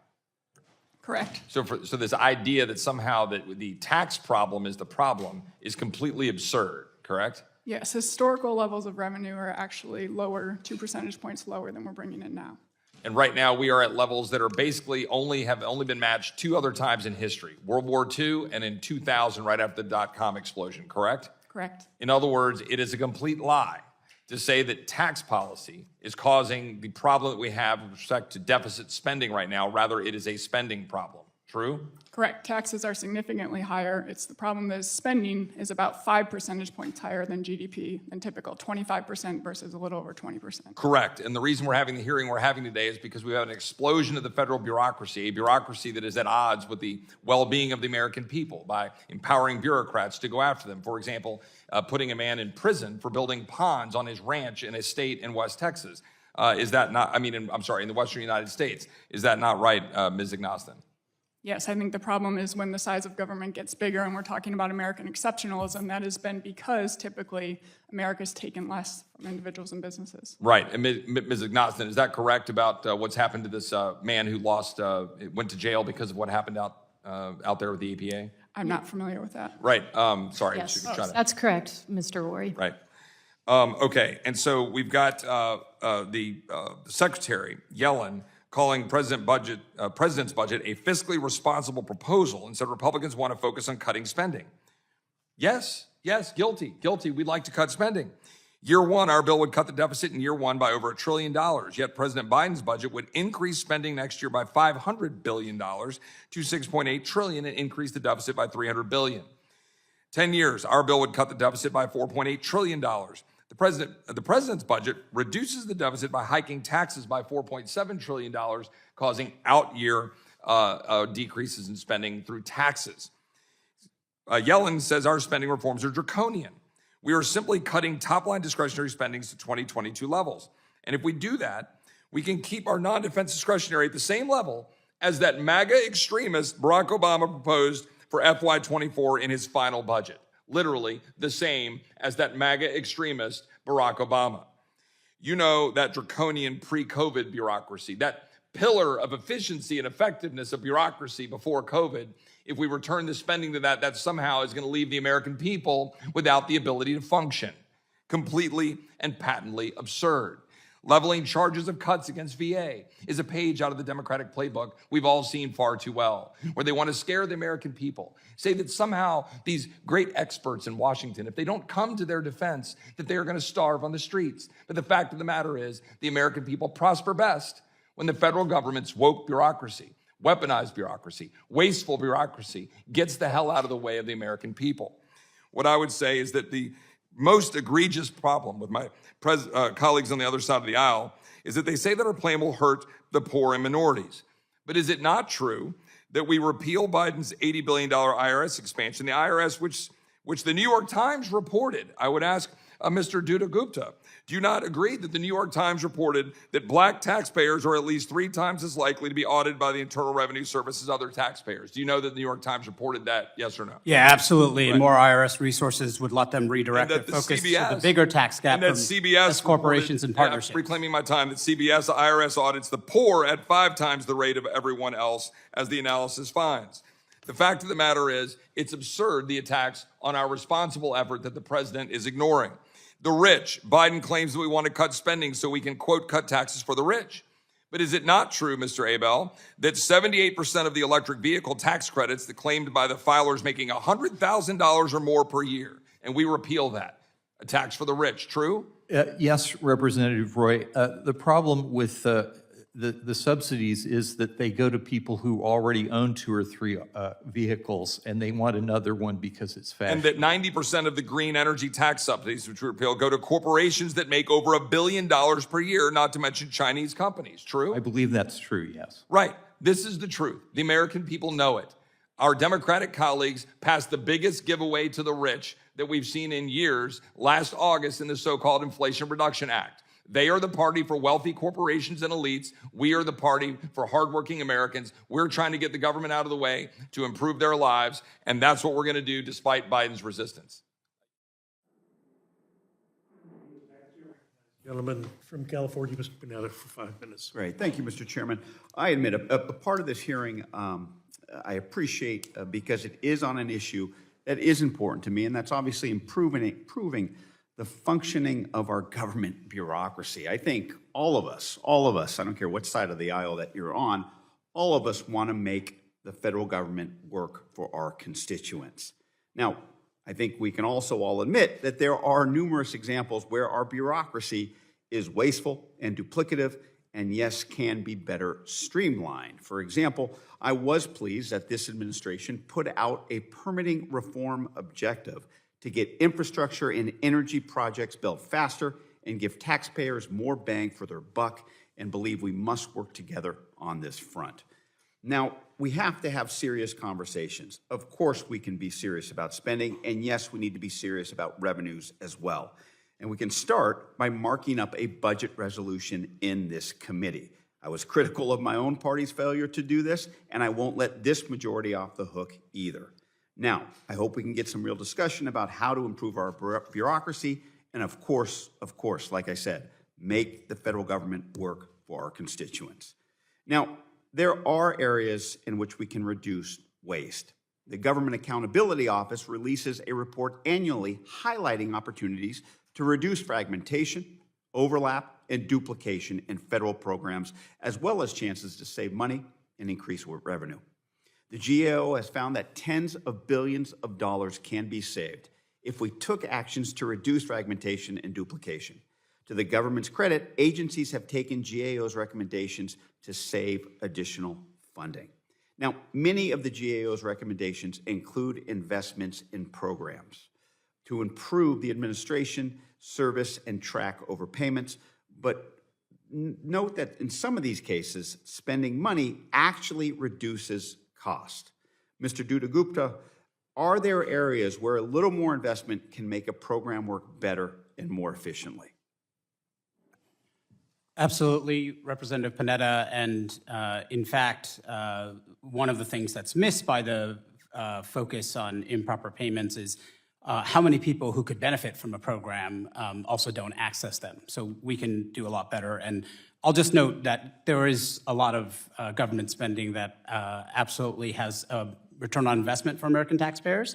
That includes especially the American Rescue Plan's child tax credit expansion, which has a 9-to-1 return on investment, which if we would talk about a business person or someone in the private sector, you wouldn't hesitate to make a virtually guaranteed 9-to-1 return on investment. But we got to get those programs back. We lost some of those, and make sure that everyone gets them so we could make programs a lot more effective and efficient. Great. Mr. Dutta-Gupta, I had some constituents in my office yesterday, and they have been having a difficult time dealing with one of our favorite bureaucracies, the FAA. And what they noticed is that there's been sort of a brain drain at the FAA, in that basically there is sort of high turnover causing a major slowdown in their aircraft certifications. And what we're seeing is that more experienced staffers are replaced with less experienced staffers. In other cases, they have to get up to speed on a project all over again, wasting the efforts of the previous staffer. Heck, I've seen this not just with the FAA, but the Army Corps of Engineers as well. So the issue, like I said, isn't limited to one bureaucracy, and it can impact agencies that serve people in every part of government. So what can we do to ensure that we have well-staffed agencies that work effectively and efficiently, and like I said, help make the federal government work for our constituents, Mr. Dutta-Gupta? Yeah, there's a lot we can do, and there are other agencies, as you pointed out, including the Social Security Administration, which is struggling with the workload as our population ages and needs human beings to interact with to get their benefits.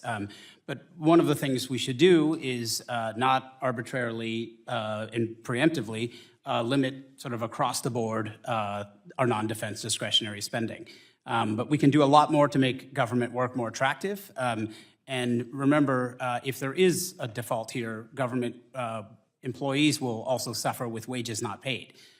So we need to do a lot more to recruit, to continue to staff adequately, and that will improve the experiences that the American people have interacting with our government. Let's hope so. Thank you. I appreciate that, and I yield back. Chair thanks the gentleman. Gentleman yields back. Chair recognizes the gentleman from Indiana for 5 minutes. Thank you, Mr. Chairman, and thank you to our witnesses for being here today.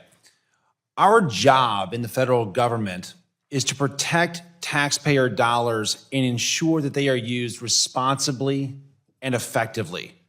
But President Biden seems to have lost sight of that fact. The fact that every single dollar that is spent by the government is a dollar that was taken from the American people through taxes. And it's less money that Americans get to use for a down payment on a house, to put food on their table, and sending their kids to college. The Biden administration's complete disregard for taxpayer dollars is illustrated in its never-ending plans to increase government spending with zero accountability. Today, I want to begin my focus on the government's staggering amount of improper payments. The Nonpartisan Government Accountability Office estimates that in 2021, fiscal year 21, the federal government made $247 billion of improper payments. If improper payments were its own line in the federal budget, it would be the 6th largest line behind Social Security, Medicare, National Defense, Medicaid, and interest on our debt. But it gets worse. The Government Accountability Office also states, and I quote, "This estimate is likely understated since it doesn't include improper payments related to COVID-19 funding." The Department of Labor's Inspector General estimates that improper payments for pandemic unemployment programs accounted for $191 billion. And outside experts estimate that it could be as high as $400 billion. I'm glad that the House is considering the Protecting Taxpayers and Victims of Unemployment Fraud Act, which incentivizes states to investigate and recover fraudulent unemployment insurance claims.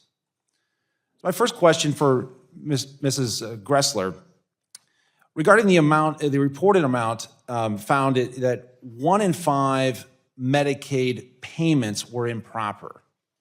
A business would never survive if 1 in 5 checks sent out were in error. A family would never make it financially if 20% of the bills they paid were in error. How do improper payments of this size, how are they permitted to continue year after year? There's no consequence for having those improper payments. They simply can continue to go on and to just collect the funding because it's an entitlement. Do you think that the federal government has taken any meaningful steps to reform improper payments and hold our federal agencies accountable for the improper payments that take place? No. Why not, from your perspective? There are some recommendations. They've largely gone ignored, but there is no accountability. What is their incentive to do that? The money will be there no matter what if they send the improper payments. And in some places, it's difficult to impose the consequences if it is an entitlement because you would be taken away from something that they have a legal authority to. But that's where I think we need to impose accountability on the states, especially in those programs that are administered through the states. All right, thank you. Also, Ms. Gressler, there are dozens of instances where the federal government has duplicative programs and offices. In 2022 alone, the GAO identified 16 new instances of overlap between federal programs. Would you agree that duplicative federal programs are a clear illustrator that our federal bureaucracy has gotten out of control? Absolutely, and that's also a disservice to the individuals those programs are supposed to help because they don't know which door to walk into. Yeah, and I want to just cite a few examples of some of these duplicative government programs that have just recently been uncovered. For example, there are 21 federal agencies that have programs related to the role of diet in Americans' risk of chronic health conditions. There are 5 federal agencies who research alternate technologies for radioactive materials. The Department of Interior has 3 separate systems that separately collect data on oil and gas development. There are 3 different programs at the Department of Justice that investigate law enforcement's use of force. And the Department of Homeland Security and the Department of Treasury both have programs regarding trade-based money laundering. All of these are programs that should be funded, but at the same time, we shouldn't have so many duplicative programs and so many people in our federal government that are doing the same thing and doing the same job. With that, Mr. Chairman, I yield back. Gentleman yields back. Chair thanks the gentleman. Chair now recognizes the gentlelady from Vermont, Ms. Bloated. Thank you, Mr. Chairman. The United States cannot become a deadbeat nation.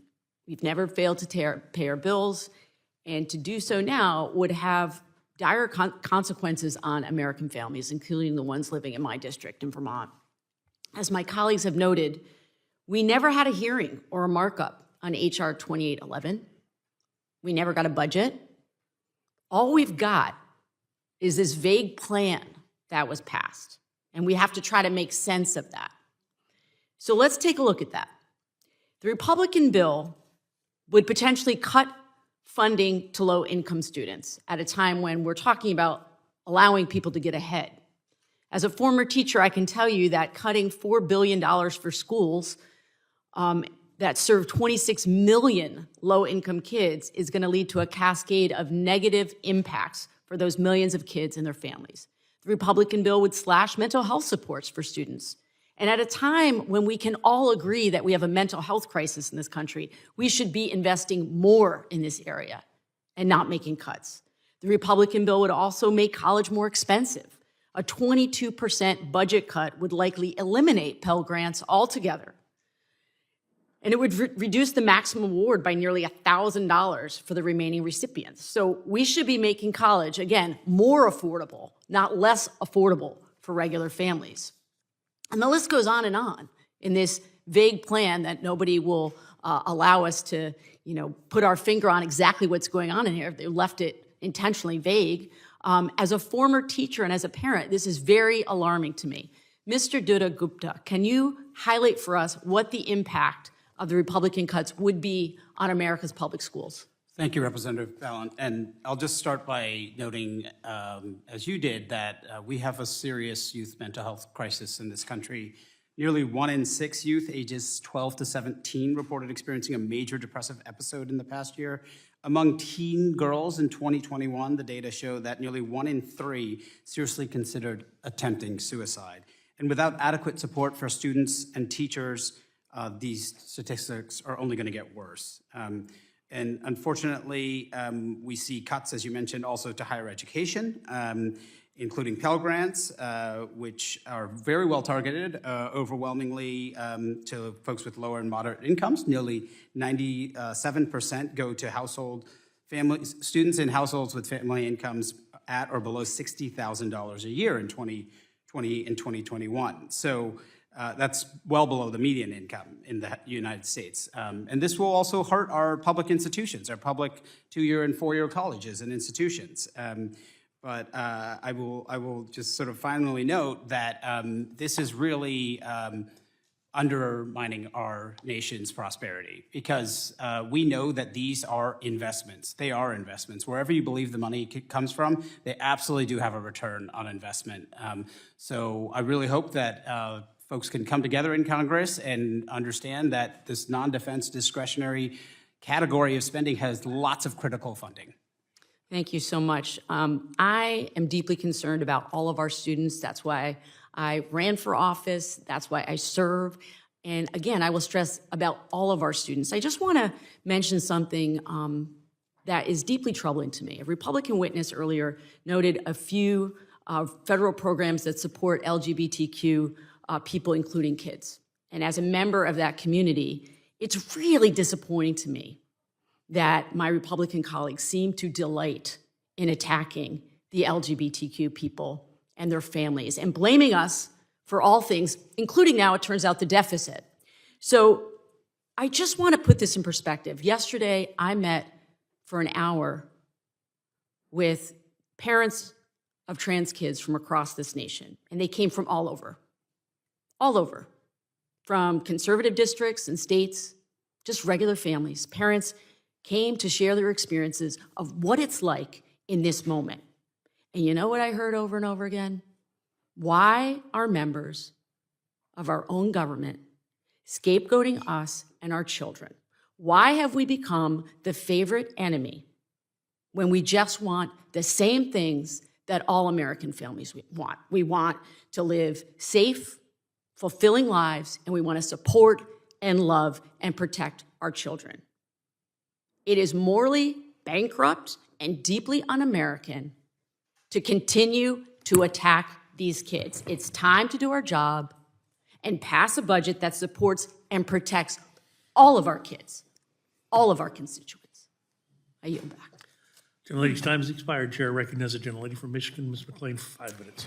Thank you, and thank you all for being here today. I've listened to everyone, and I appreciate your comments and opinions. I want to start with one simple question, because we have a deficit. We're up against the debt limit, correct? And what we're asking is, can we tighten our belt a little bit? The president, right? Oh, I don't want to negotiate, right? I want to pass a clean debt ceiling.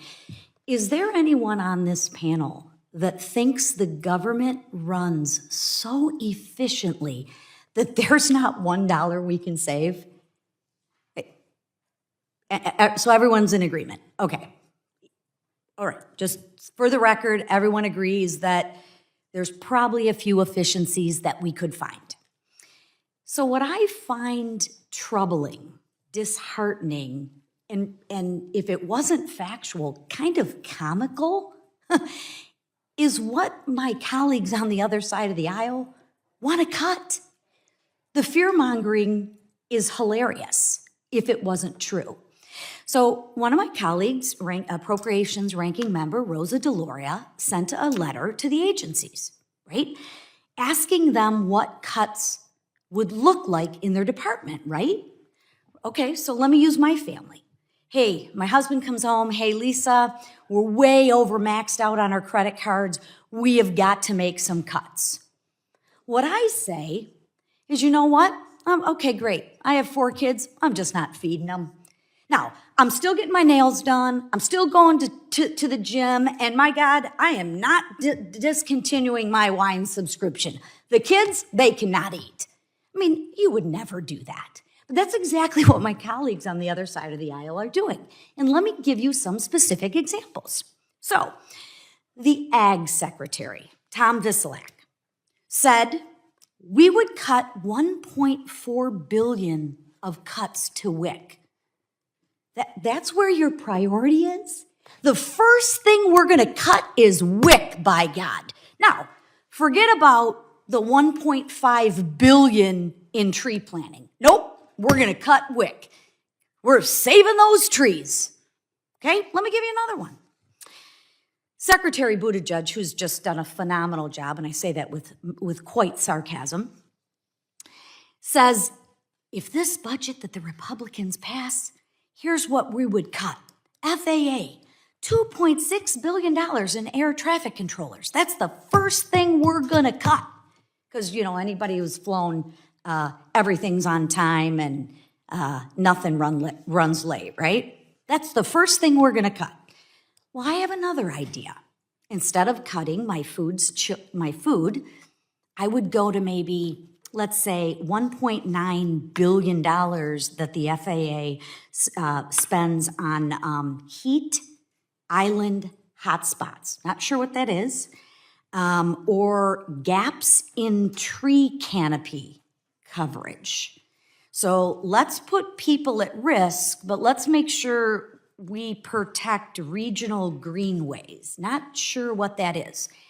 My point here is if you truly want to care about the American people and truly want to get your fiscal house in order so we can actually protect American citizens, actually protect our most needy, actually protect our most children, stop with the fear-mongering.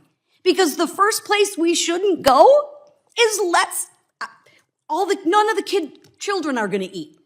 Well, when the first opportunity that the Democrats have in these agencies, appointed by this administration, start with the fear-mongering on, oh my gosh, none of the kids are going to eat.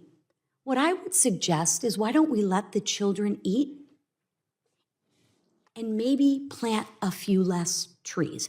I'm not saying trees aren't important, but if you ask me, do I care about the children eating, especially the underprivileged children, or planting trees? I'm going to tell you what I'm going to pick every day of the week and twice on Tuesday.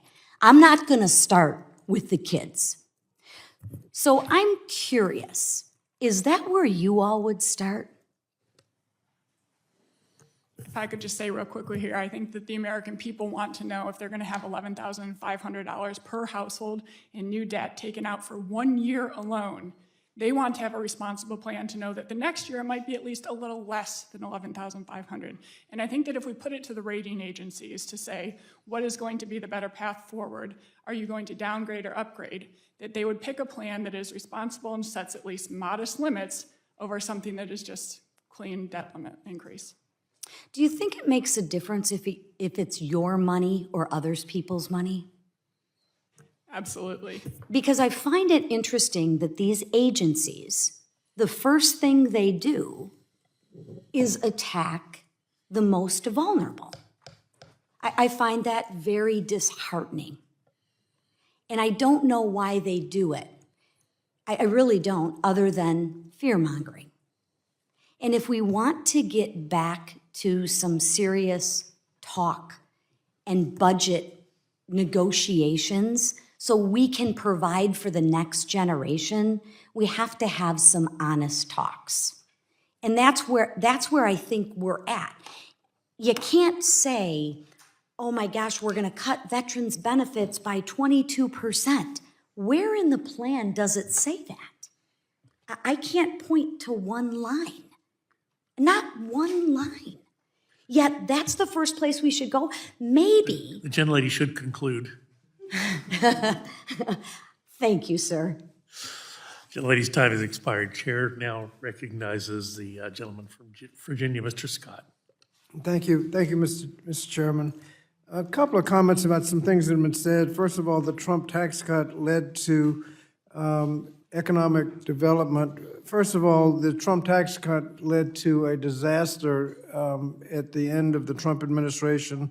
The American Rescue Plan came in, and that's when the jobs came back.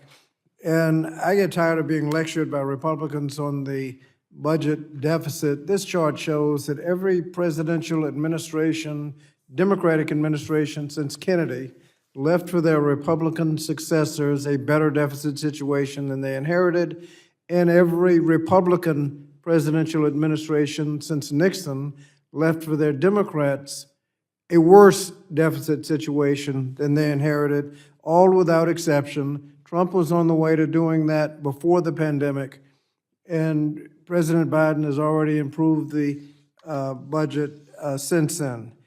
Now, Mr. Duda-Gupta, you started to answer a question about why there was a discrepancy on who gets audited by taxes, and I think you were going to say that they don't have the money to actually go after wealthy people, and that's what the money can be used for. Is that right? That's right. Right now, it's too easy and encouraged for the IRS to go after the poorest people, including communities of color, when they need a much stronger staffing and almost an army to go up against the armies that wealthy corporations who are responsible for most of our tax gap, by the way, meaning taxes owed that are not paid. Now, people are trying to make this a spending problem. Where would we be if there had not been a Bush and Trump tax cuts? If they had not passed, where would we be on this budget chart? Yeah, we'd be, including the Bush tax cut extensions, $10 trillion better off.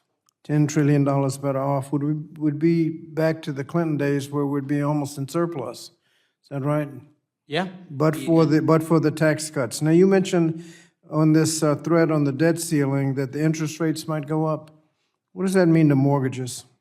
Yeah, it makes much less affordable for people to own homes, start businesses. Like a $200,000 mortgage, 1% would be $2,000 extra every year. Yeah. For each percentage we go up, car notes, credit cards. What would that mean for a 30-some trillion dollar debt per percent? What would it cost the budget? What would it cost the budget if the debt? If the interest rates go up 1%? Yes, that's a major driver of increasing debt service costs, actually. So it could be so $300 billion. $300 billion yeah. per percent. So if it goes up 2 or 3%, you're into 6, 9, maybe $1 trillion worth of additional interest because they're fooling with the debt ceiling. We've heard a lot about these vague, illusory cuts. Everybody's talking about it in general. I think it's been pointed out that veterans, there's no specific cut for veterans. There's no specific cut for anything. As a matter of fact, every time you say something's going to get cut, oh, we're not going to cut that.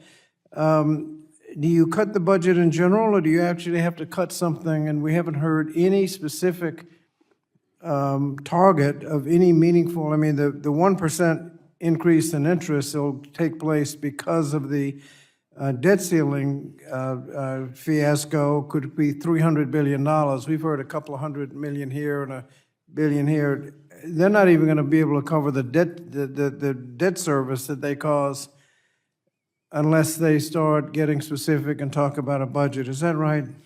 Yes, and the data that have been discussed are across the board. It's not where the agency said they would go first. It's assuming across the board cuts. And if you protect Social Security, Medicare, defense, veterans, what do you have to do to the others? You get close to having to eliminate the rest. Let me ask Ms. Augustine, you talked about the education, you want to cut the education budget. If we get away from the culture wars and just talk about the budget, what part of the Department of Education would you want to cut?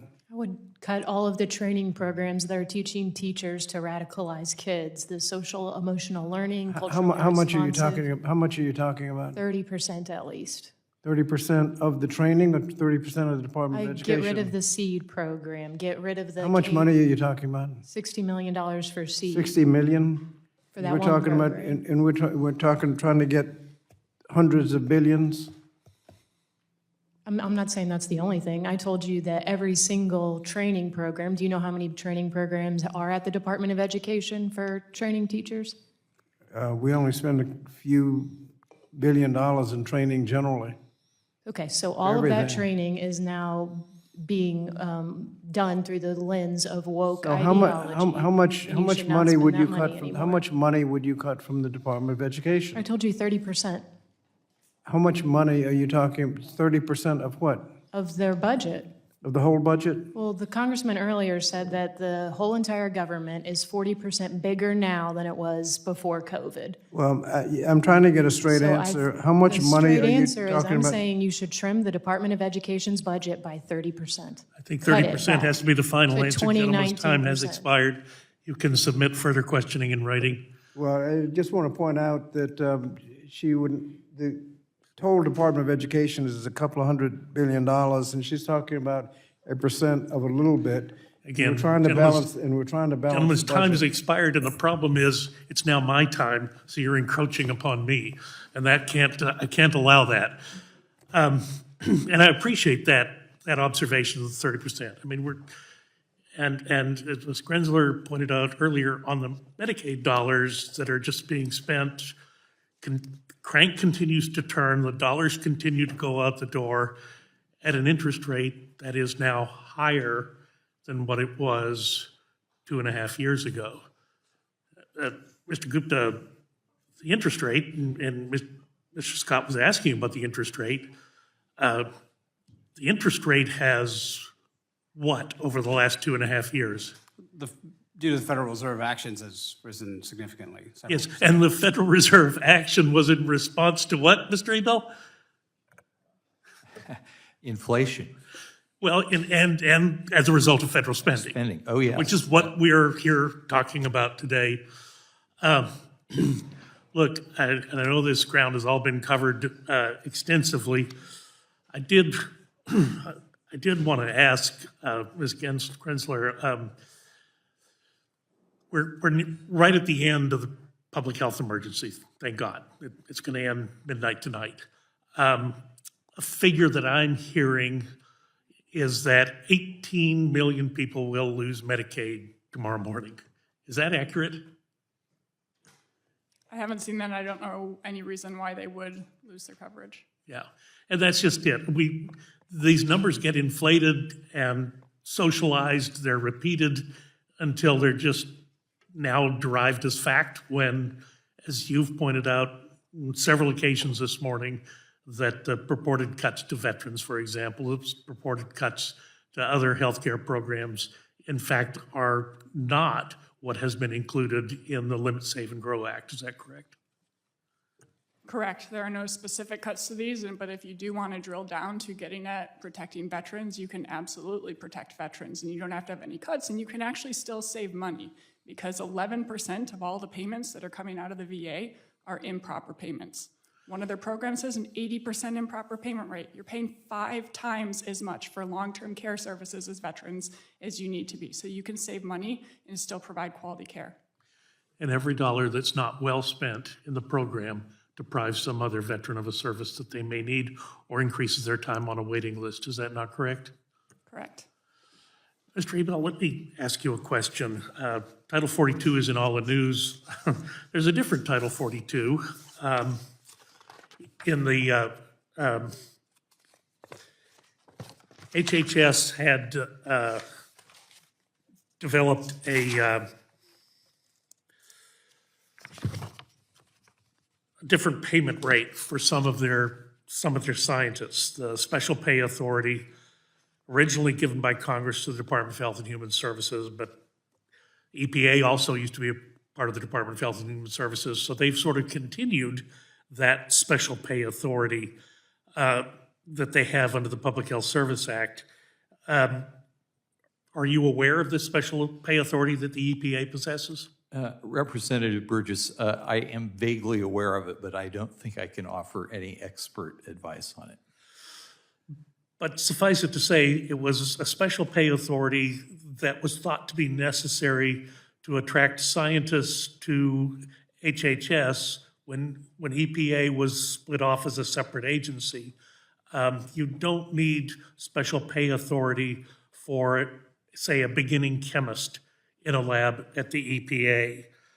We're looking at a time where every tax dollar that's spent should come under scrutiny. Something I've worked on for several years is to get rescission of that special pay authority for the Environmental Protection Agency. And unfortunately, as we've learned now coming through the coronavirus emergency, some of that special pay authority was going to some of our very highly paid NIH scientists. And I think in retrospect, you'd have to ask yourself, were those dollars well spent? And that's still an open question, but I don't think you'd convince the American taxpayer that they would want to continue that. On the other component of improper payments, Ms. Grensler, I would stress an improper payment does not necessarily mean fraudulent. It simply can be a payment that was submitted that wasn't entirely accurate. But Medicaid stands out as one of those where the improper payment rate is strikingly above the overall average of improper payments in the federal government. Is that not correct? That's correct. An improper payment is a payment made to the wrong person or in the wrong amount. About 95% of those are all overpayments. Medicaid is most problematic, I would say, because it is administered by a state agency. They often aren't checking the eligibility for them.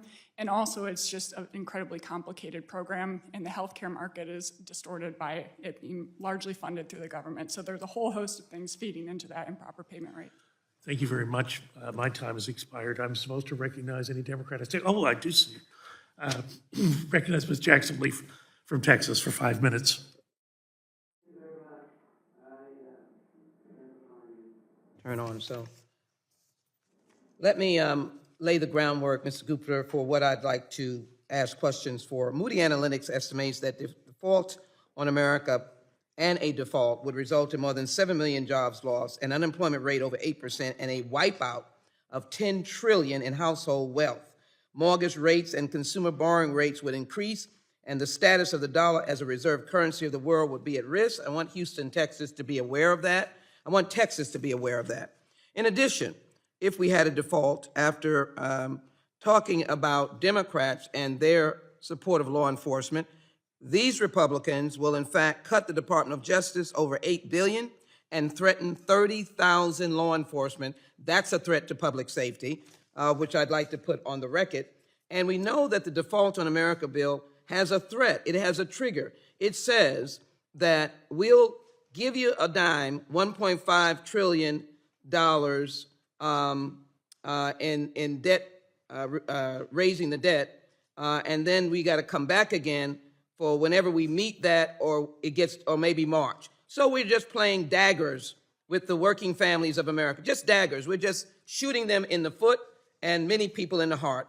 Texas, for example, 1.6 million families in Texas get SNAP, and the roughly 5.746 million Medicaid would face a mountain of paperwork, which in essence would weed out vulnerable children, which is what we need to be aware of. Let me tell my fellow Texans, deny 1,100 Texans admission to opioid treatment. If you talk about raising the mental health crisis or even crime, that's your pathway. Jeopardize air safety by shutting down at least 24 air traffic control towers in Texas. I represent Bush Intercontinental in Houston. Estimate 27,400 preschool children and child care slots gone immediately. I remember during the pandemic standing in front of child care centers begging for resources as parents were desperate to be able to find places for their children who are out of school. Strip food assistance from 994,000 Texas, 855,000, threatening 855,000 Texans with restrictions. Making college more expensive for 587,900 Texans, raising housing costs in an already oversaturated market where people can't find housing for 40,000 Texans. And so let me go directly, if you would, answer these questions, and maybe very briefly, we're in the aftermath of the Trump tax cuts that we suffered. By the way, you know, on the record, we raised, as Democrats, collectively, the debt ceiling 3 times under the past administration. Give me, quickly, because I have a snap question, a lingering effect of the dastardly Trump tax cut. Did it generate revenue into the economy, or did it give corporate America, billionaires, a fat cushion, maybe a soft pillow, if you will? It's yet another example of the failure of trickle-down economics. The Trump tax cuts failed to deliver the thousands of dollars of increase in incomes that were promised by the Council of Economic Advisors. They failed to deliver any meaningful increase in job growth, and unfortunately delivered a huge amount of debt. And do you see, I started, as you well know, with the Moody analytics, you see a truth in that mass loss of jobs and $10 trillion in household wealth, which are working families or middle-class families. You see value or veracity in that? That's right. Even getting close to the debt limit without raising it will have severe financial consequences. Now let's work on this. You know, here's some old issues that you might not have been around to hear, but you remember in early administrations, this whole thing about get to work if you're on benefits. Get to work. And that was supposed to be one of the saving graces of the economy. So let me just get right to it. Does the increasing age limit do anything to help more people find work, or will it simply increase hunger? And as well, explain, it's not an employment program, and able-bodied people get off anyhow because of state rules. Could you explain that, please, and why we're wasting time with the default in America and making it worse for hungry people? Adding new work reporting and documentation requirements will be counterproductive, will not help people work. We've tried this repeatedly. We know it undermines people's ability to have that basic foundation they need to access opportunity, succeed in the labor market, pursue education, and support their families. Are the people needing to get SNAP children who are the basic population of hungry people in America? Absolutely. And what we're doing with Default on America is really undermining our own safety net, putting children in dangerous health conditions as well as hunger conditions without having a viable program. Yes, and for those kids, the safety net's really a trampoline. Have you seen massive fraud or waste? No, you're in the business. So SNAP does an incredible job of getting payments right. Let me thank you so very much for your response. And Mr. Chairman, I thank you very much for your indulgence. I yield back.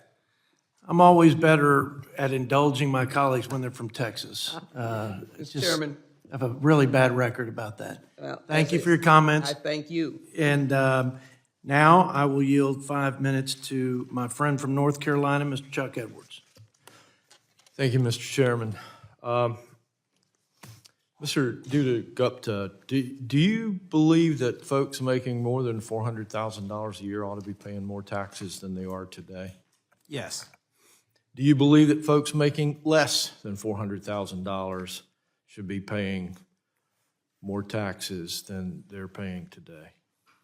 I think you'll probably have to do that if you want to do things like paid family and medical leave and meet our nation's caregiving needs. And so President Biden has told us over and over again that he intends to not ask folks making less than $400,000 to pay more. So it sounds like you disagree with President Biden.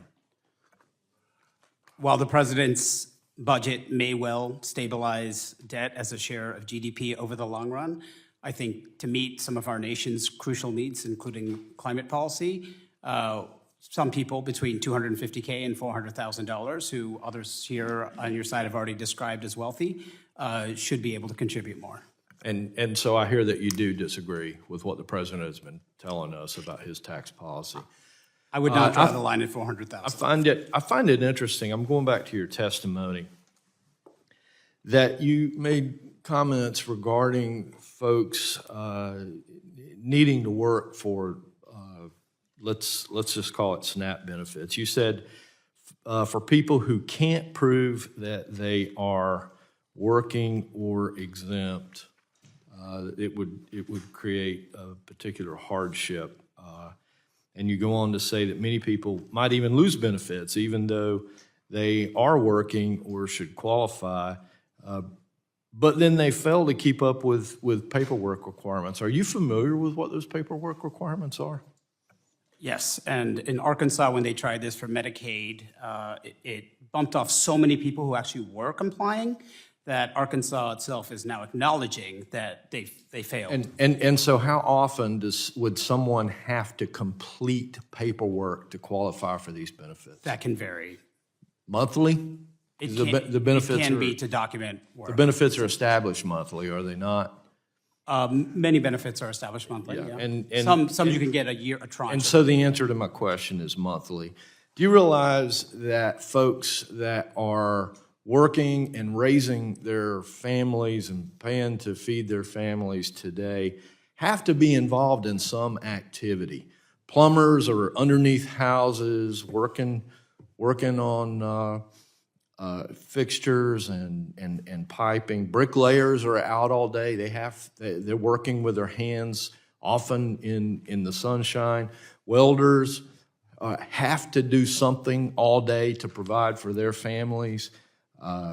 Factory workers have to be on a production line all day. And you're trying to tell this committee that for folks to receive benefits, it's a hardship for them to complete paperwork once a month? I'm not sure that I understand that. Yeah, they're often line of struggling with reasoning. substance use challenges, with violence, lots of challenges that maybe you or I are not facing, and the way that these systems are created Thank you. make And it so, hard. and so you recognize that what we have in the Limit, Save, and Grow Act is that able-bodied, childless adults should work for their benefits. And you're trying to tell this committee that you don't believe that they should work for The research shows that it's precisely giving the benefits that can often help them work, help their families do better. So people need health care, they need food to be able to succeed in the labor market. So filling out a form once a month seems to be It's much harder than that. A real hardship. And often rejected for inappropriate reasons. All right. Thank you for that. Ms. Grasler, thanks so much for being with us today. I appreciated hearing your testimony. We've seen President Biden promise time and time again that the middle-class families making less than $400,000 per year, wouldn't be affected by proposed tax hikes, and yet he is allowing the Trump-era tax cuts to expire. The numbers that I've read say that means families will be paying even less than $250,000, will be paying maybe $2,000 more per year.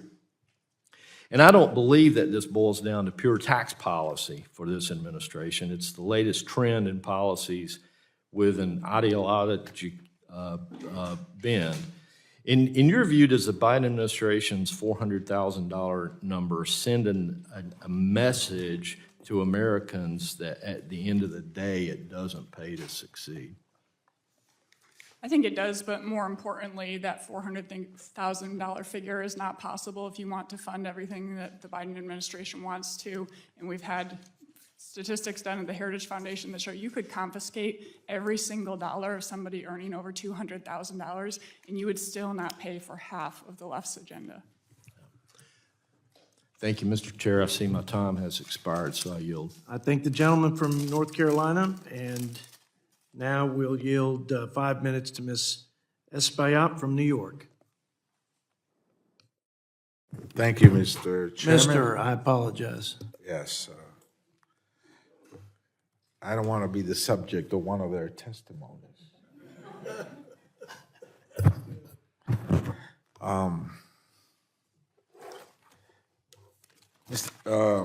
Mr. Gupta, the proposed cuts have been presented in a way that leadership has asserted they would protect certain areas and not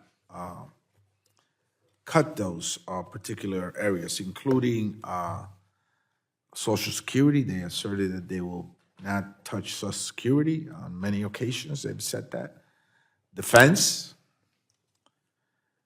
Homeland Security, and Medicare. I heard some say they will not cut Medicare.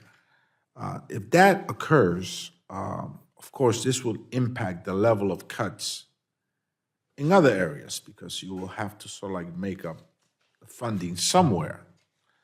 What is your projection on the levels of cuts for other areas if these particular areas, if they kept their promise and did not cut these areas?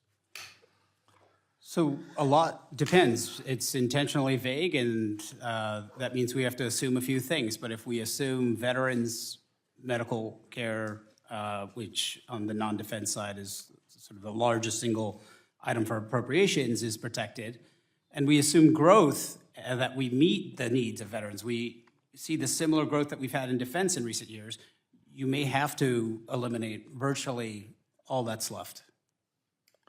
And do you feel that this massive budget cuts will have not just an impact on the quality of services and the services rendered to average Americans, but that it will also have an impact on the economy? What do you think is the impact of this scheme on the economy? That's right. Moody's estimates that several 100,000 jobs would be lost. Our government does actually support our labor force and ensures that we have high employment, especially compared to a lot of our peer countries. And these investments, including non-defense discretionary investments, support our economic activity across the board. And what do you think it will have, the impact that it will have in more than just a budget cycle? Let's say in the next decade, if these cuts were perpetrated. Well, we're already far below 47-year averages on the non-defense discretionary side. We have seen real harm, inability to keep up with needs on Social Security administration, for example. People have to wait a long time for disability benefits, retirement benefits, et cetera. But similarly on just basic safety functions of the government. And that will only worsen over time. Now, Mr. Gupta, I think you made a good assessment on the impact on the economy, but the Default on American Act would also impose work requirement on Medicaid recipients and increase work requirements for SNAP recipients, right? It is often the assumption their assumptions that individuals are not working and relying on safety net programs to meet the basic needs. Which groups do you think this will hurt? How will this hurt America? Well, it'll catch a lot of people, even people maybe the Republicans don't intend to catch, because it turns out a lot of people who fail to meet these sorts of requirements actually might have been exempt. They might have been compliant. But when you're a student, say, working full-time and you should be exempt, but you're focusing on your studies, dealing with another agency and their requirements and documentation, this isn't about just going online and filling out a form. There's a lot of forced documentation. So all of that would sweep a lot of people into this sort of dragnet. And what would you think the long-term effect that this increased requirements will have on the workforce and the economy? We're talking about the economy. That's why we're here. This is the Budget Committee. Right. Counterproductive. I mean, we know Medicaid improves student achievement. We know kids who grow up in families that participate in SNAP do much better when they're adults than otherwise. So this is completely counterproductive, penny wise and pound foolish. Thank you, Mr. Gupta. I yield back, Mr. Chairman. I thank Mr. Espaillat from New York and will now yield to my friend from Pennsylvania, Mr. Lloyd Smucker, for 5 minutes.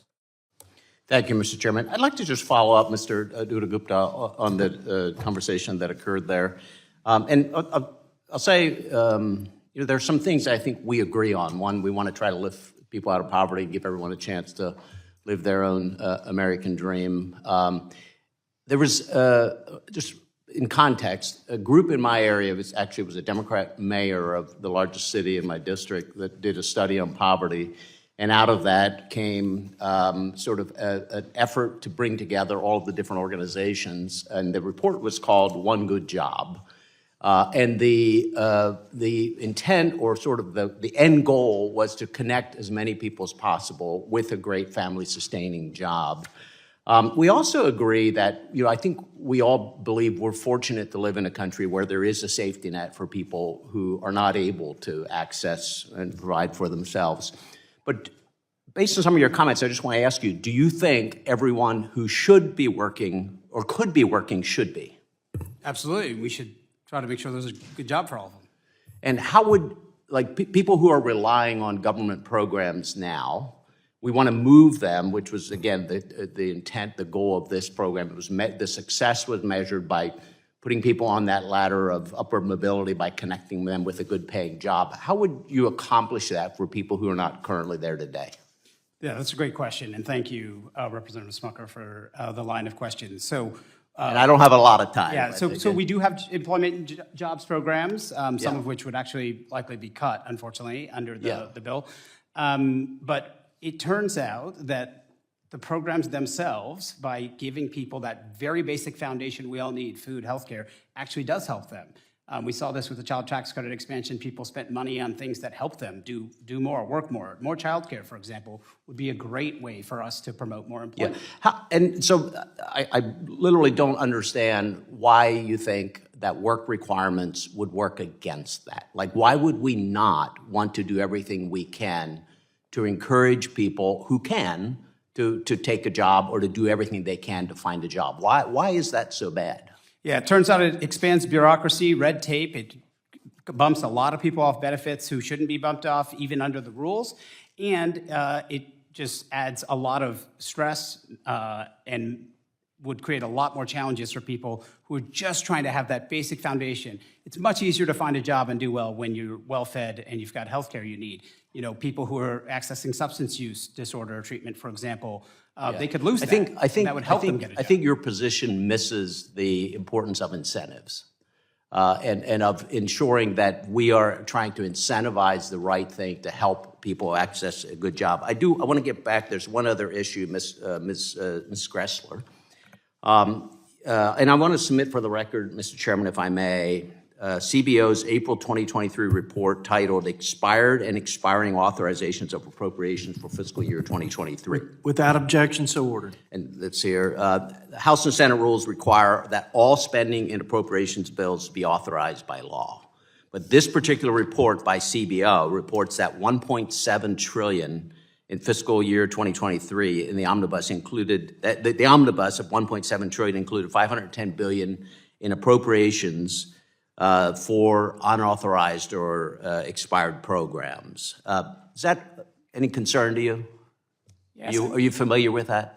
Yes, I think that's over 400 programs that are currently 428 programs, I think. unauthorized or expiring, and that is Congress's job to make sure that they are funding only the programs that have been authorized and that are still supposed to be funded. There is the Unauthorized Spending Accountability Act of 2023.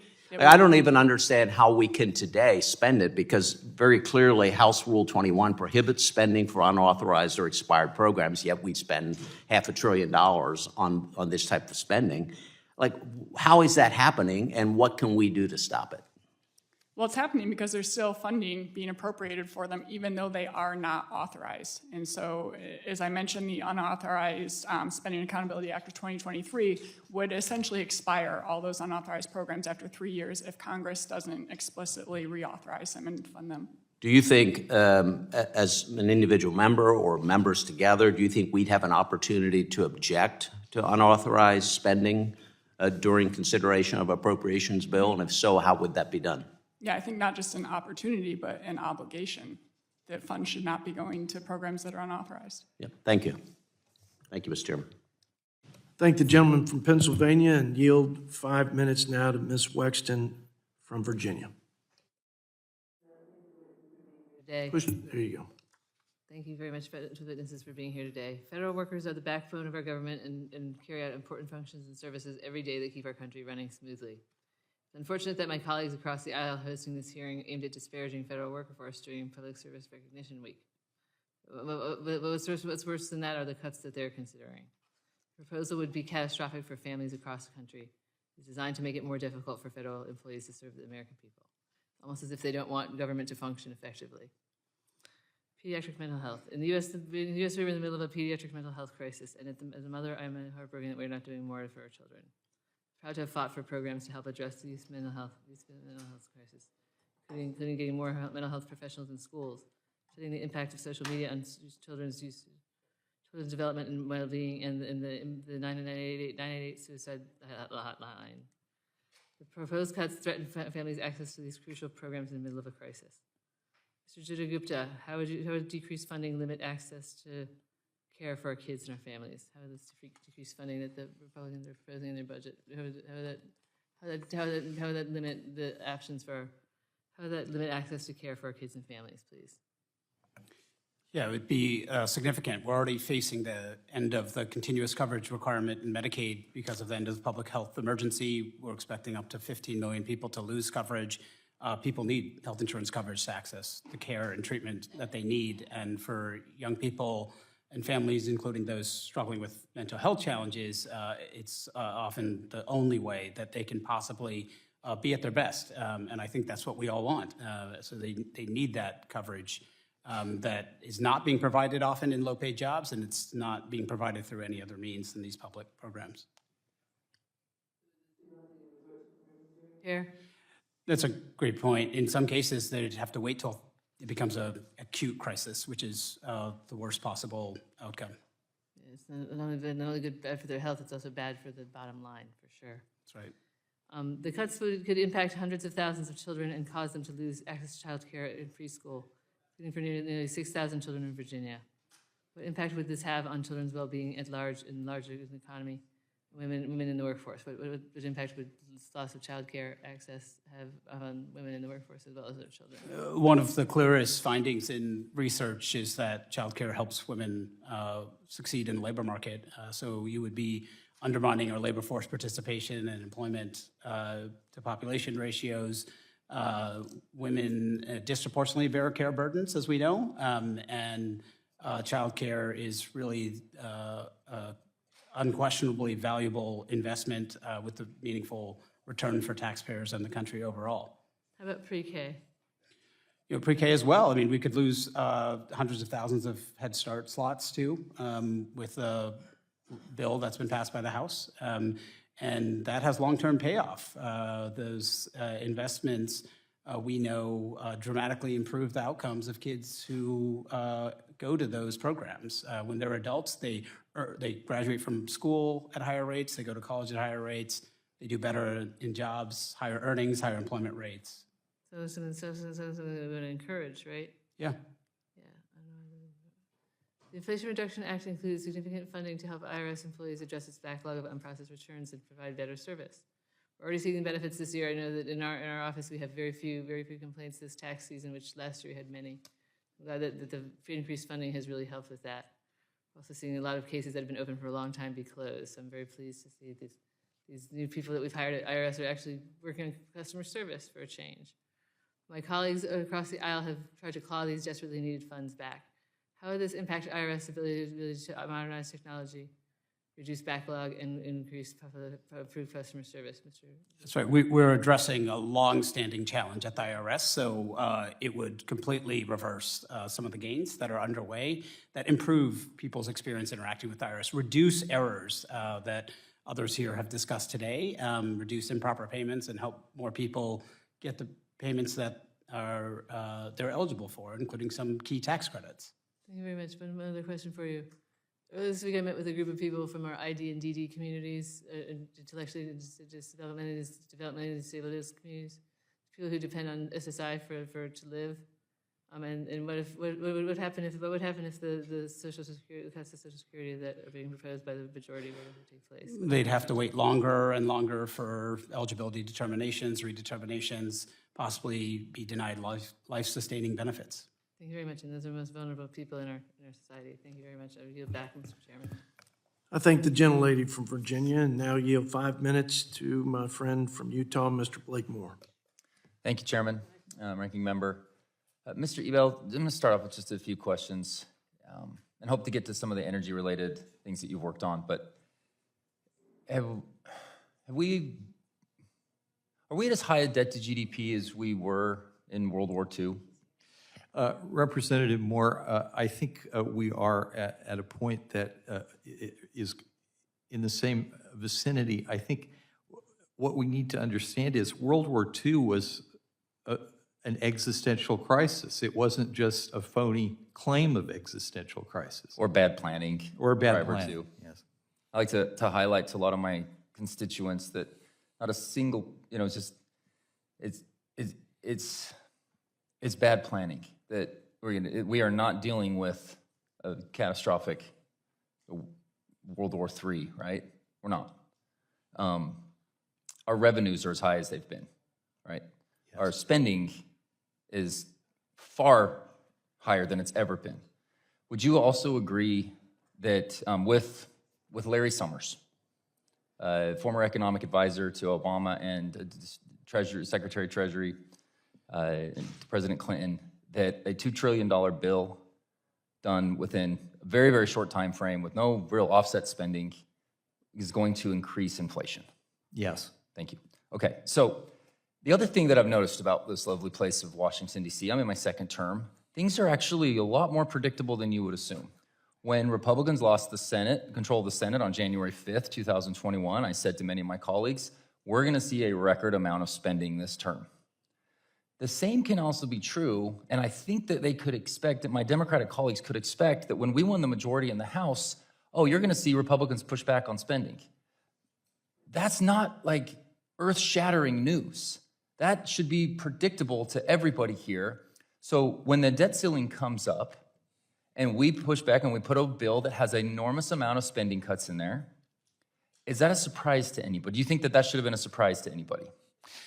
No, and I'm a little bit dismayed by the fact that it's claimed that the Republican bill is somehow a denial of the debt ceiling crisis. The bill passed by the House raises the debt ceiling. I'm not real happy about that, and maybe you aren't. It's hard for either. fiscal conservatives. It's going to be hard for people in Utah. But the fact is, the House is the only part of the tripart structure of our system that has addressed the debt ceiling.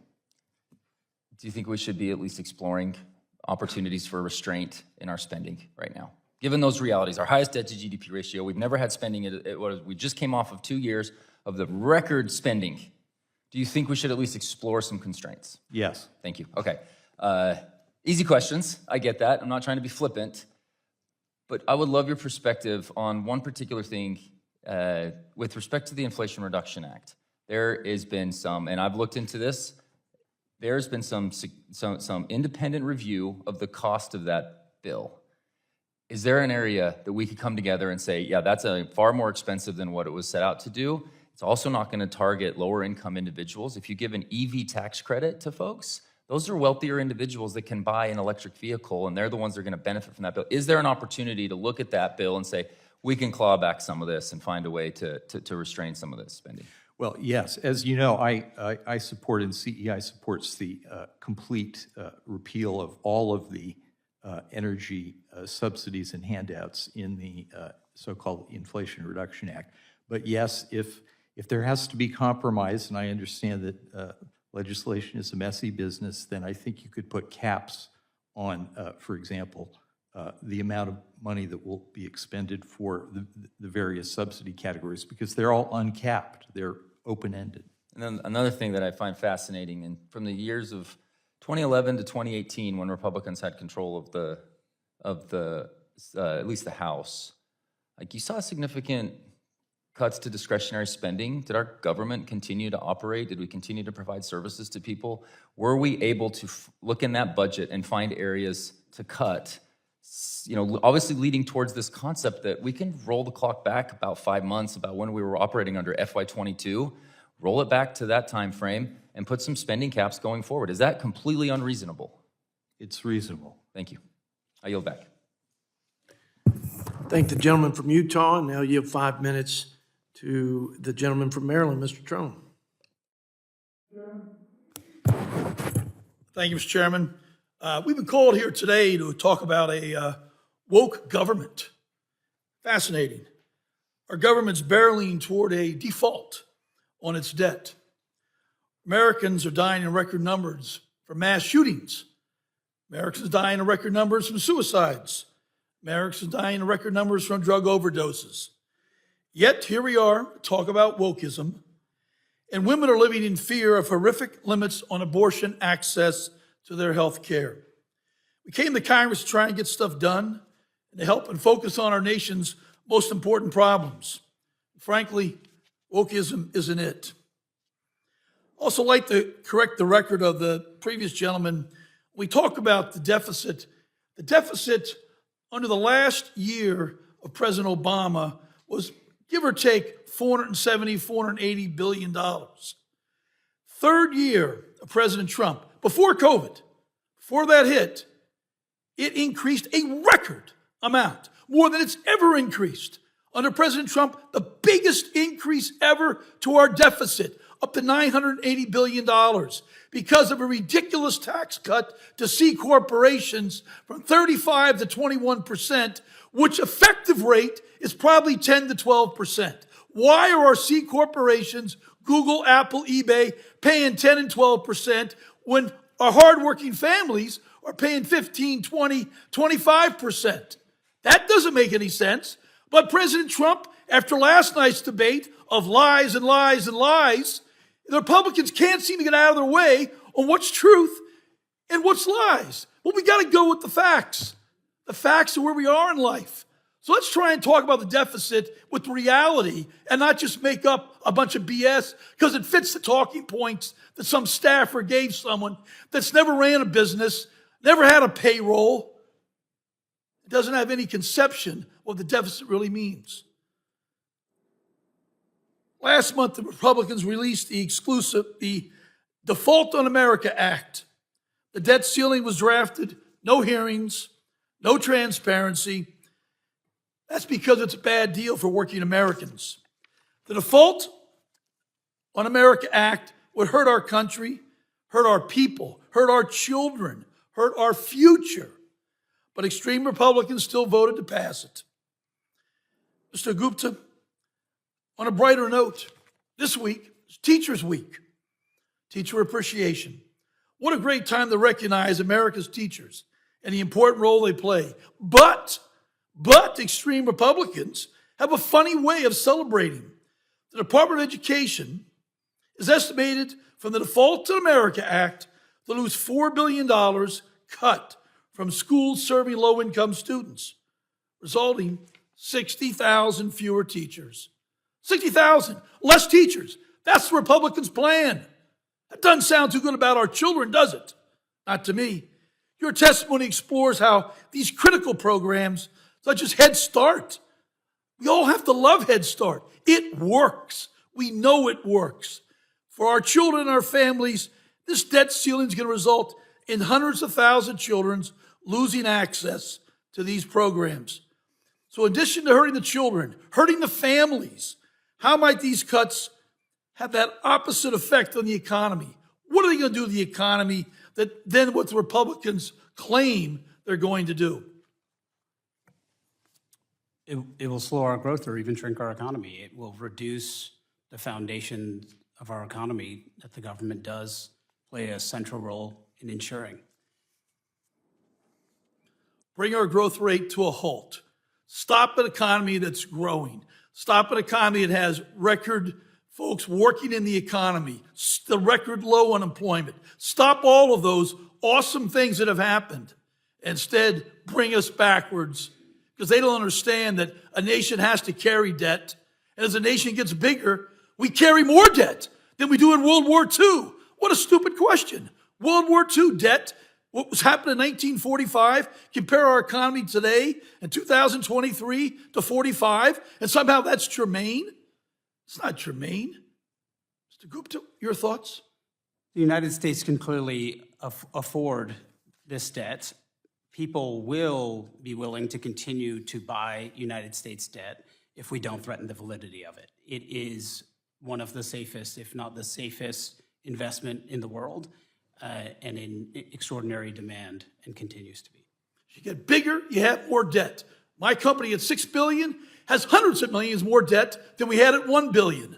That's the way it works. You can use it to finance investments. When you buy a house, how you grow, how you build. Yeah. Thank you. I yield back. I thank the gentleman from Maryland and yield 5 minutes to my friend from Minnesota, Ms. Fishbach. Thank you, Mr. Chair. And that last exchange just explains to me, it's a perfect example of the absurd arguments that are being made to increase the out-of-control spending. I did have some questions, but after sitting here for a while, excuse me, I have to say a few words because the arguments that are being made, and I think that Representative McLean was talking a little bit about, pleading with the other side to come and help us get this spending under control. But they continue to use these outrageous emotional arguments about the things that that would get cut. And they will not admit that there is, that we can do better, There are things that could be scaled back, that can be, let's face it, cut in the federal government. There are places, but instead, what we always end up hearing about is, of course, they're going to cut, food to children. And I think that was one of the examples that Representative McLean used. And, it is typical fashion for the Democrats to throw out the most extreme and emotional arguments that they can find because they're unwilling to admit that there's out of control spending. I've been here 2 years, and all I've seen is Democrats spend money the first 2 years I was here. And now they're unwilling to admit, and they can blame it on Trump, they can blame it on Republicans, whatever, but let's face it, we have to get this under control. There was a mention of this is going to hurt our children, this is going to hurt our future. Having the spending cuts were going to hurt them, but having this kind of out of control debt is going to hurt them even more and hurt the future of the country. And like I said, I had some questions, but I really felt the need to just get that out because the other side is just unwilling to admit it. Just plain and simple. They will make no efforts to cut a dime because what they want to do is continue to spend and spend and spend and spend and they feel like there's no responsibility to the taxpayers, to those middle class folks, the lower income folks that they talk so passionately about, but they're paying for this debt too. And we have to get it under control. We have to get spending under control. And so I feel very strongly that the American people want us to do this. They want us to get this under control. They understand that out of control debt, out of control spending does nobody any good.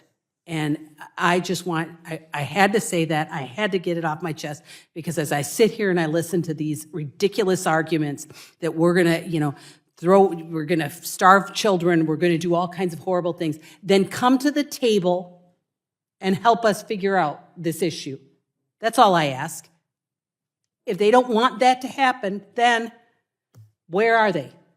They claim all these horrible, horrible things, but won't actually help, but won't actually admit that there's even a problem.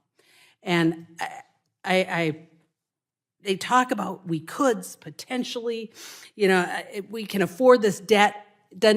Doesn't make sense. So I ask, and I appreciate all of the witnesses being here, and all of you've put up with a lot of us all day long, and you've been here for the long haul. So I appreciate that, and I appreciate all your work. But I just I had to talk a little bit about that because it has been so frustrating today to hear that they won't even come to the table and help. So thank you, and I yield back, Mr. Chairman. I thank the gentlelady from Minnesota and yield to another gentlelady from Oklahoma, my friend, Miss Stephanie Bice. Thank you, Mr. Chairman, and thank you, Ranking Member Boyle. I first want to start out by saying that the comment was made earlier that obligations were made and that the United States needs to pay their debt. But let me be very clear, obligations were made by some. I was not one of those. In the last 2 years, $11 trillion worth of obligations were made. I did not agree with many of them. And it's sort of rich to sit here in this room and hear the other side of the aisle talk about how this didn't go through proper order, because I don't recall a single one of those very large bills not only going through proper order, but not accepting amendments to be able to cut some of the wasteful spending that was in those bills. So it's frustrating for me to sit here and hear to be lectured by that. Now, my friend on the other side of the aisle brought up a great point. He said it's Teacher Appreciation Week, and I am incredibly honored to have my sister-in-law as a teacher back home. Shout out to Lisa, you're doing an amazing job. Mr. Gupta, how much did Democrats appropriate in fiscal year 23 for the Department of Education? I don't know. $175 billion. Do you know how much they appropriated in fiscal year 23 for the Department of Energy, including loan payments? I don't, but I bet you do. $478 billion. Seems to me that Democrats care more about climate change than kids. Let me make a couple of points on that particular issue. The so-called Inflation Reduction Act, enacted last year, gave $271 billion in tax credits to pay for green energy projects favored by Democrat donor class. The preliminary JCT estimate, independent analysis, keeps raising the price tag on that, with one recent estimate putting the green subsidy handouts at $1.2 trillion. The debt ceiling is tied to spending. That's why we're in the position we're in, because we keep writing checks that the government can't cash. This has to stop. And to the points that have been made by my colleagues, McLean and Fishbach and many others, you can't sit here today and tell me that there is not one single dollar that can be cut. And we've been told over and over here in the press every day that Republicans haven't done anything. Hogwash. We passed a debt ceiling with offsets because we recognize that this is an unsustainable path. We can't continue down the road that we've been going over the last couple of years. So, Ms. Gessler, interest rates have been hiked up 10 times in response to Bidenflation. More Americans are unable to buy a home than they were a year ago. Can you talk about how interest rates are impacting the current situation with debt? Yes, the interest rates are exacerbating, and those interest rates were caused by excessive government spending, most of which was passed after the crisis was truly over. And the problem here, in talking about from the other side, saying that the Republicans' Limit, Save, Grow Act is not accounting for inflation, Americans are already paying for their own inflation. Their wages have gone up by over $5,000, but inflation has eaten away over $8,000. So they're actually $3,000 poorer, and now they're being asked to pay for the government share of inflation on top of that, within the next year alone, $11,500 in added debt to every household. Mr. Ebel, Ms. Augustin, do you want to comment on that too? Yes, I appreciate your focus on the energy slush funds in the so-called Inflation Reduction Act. And one of the things that you ought to focus on, you mentioned the Department of Energy. The Inflation Reduction Act raises the loan authority for green energy by $350 billion. That's a lot of cylinders. Ms. Augustin, if you want to quickly comment on that as well, the interest rates issue. Well, if you don't mind, I don't want to comment about interest rates. What I do Fair want to enough. say is to your sister-in-law, I believe you said as a teacher, I just think that the teachers are as much a victim as the students when the woke ideology has totally overtaken the institution that is our education system. I don't think your sister-in-law wants to teach kids that America is systemically racist. Amen. To your comment about energy, I want to make a couple of points here, Mr. Ebel, if I may. The Inflation Reduction Act has given so much money to these sort of Green New Deal initiatives, including the estimates on the cost of electric vehicle battery production alone could cost upwards of $196 billion. That's 540% more than the initial estimate of $30 billion. But the bigger issue here is China. China controls 50% of the processing capacity of key EV battery inputs like lithium, cobalt, and graphite. We, through these policies that Democrats have passed in the last 2 years, are becoming more and more and more reliant on China, and that is a problem for the future. Mr. Chairman, thank you for indulging. I yield back. I thank the gentlelady and yield 5 minutes to the gentleman from Oklahoma, Mr. Josh Burkeen. Thank you, Mr. Chairman. So $1.4 trillion is what we'll overspend. The Congressional Budget Office projects this year. That was the size of our gross national debt exactly 40 years ago. So for all of us that can remember where we were 40 years ago, and to think about the optimism, and to know it took us 200 years as a nation to get to 1.4 trillion gross national debt, we'll overspend this year in 1 year what it took us 200 years to accumulate in debt. And then 10 years from now, the Congressional Budget Office says that's just the interest payments on our debt. It was mentioned a minute ago, I'm appreciative. You take the $6.2 trillion spend, multiply it times 0.77, or 0.72 rather, you do find out that in 2017, that our government was 30% less than the size that it is today. So 30% less the size of government, totality, in our spending, 6.2 comparative to 4.5, we were that much less in the size of our government. Then if you look at our dollar, I have a little prop, right? Props are fun. We know that since 2017, that if I fold back about 20% of this instrument of purchasing, that's the devaluation of our currency since 2017. So at the same time that our government's grown 30%, we've lost 20% of the value of our spending.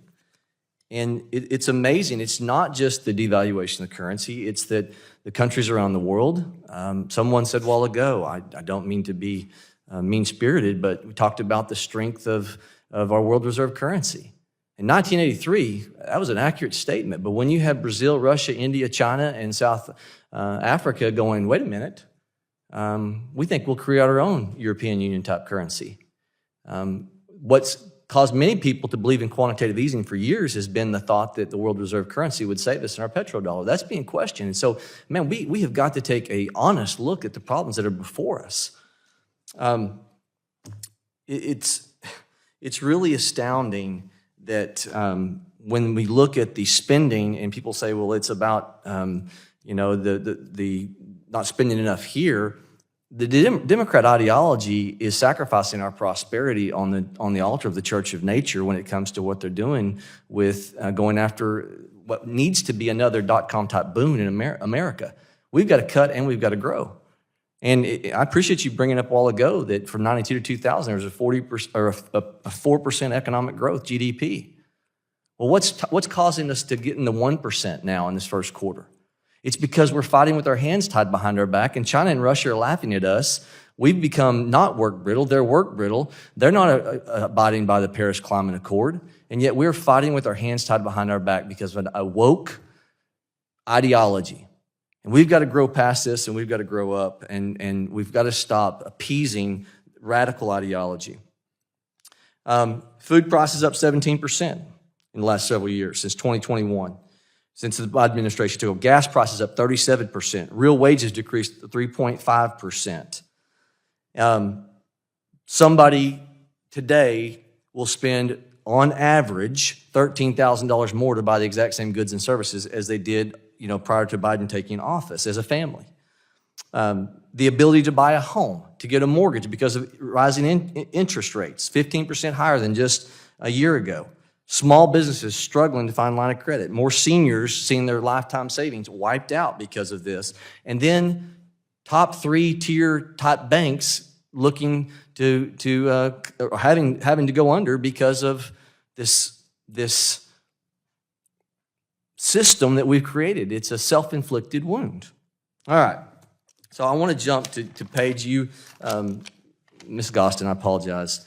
You had mentioned earlier some of the egregious spending. I loved it. I love that you're trying to call us on the carpet as a nation when some say there's no way to reduce spending.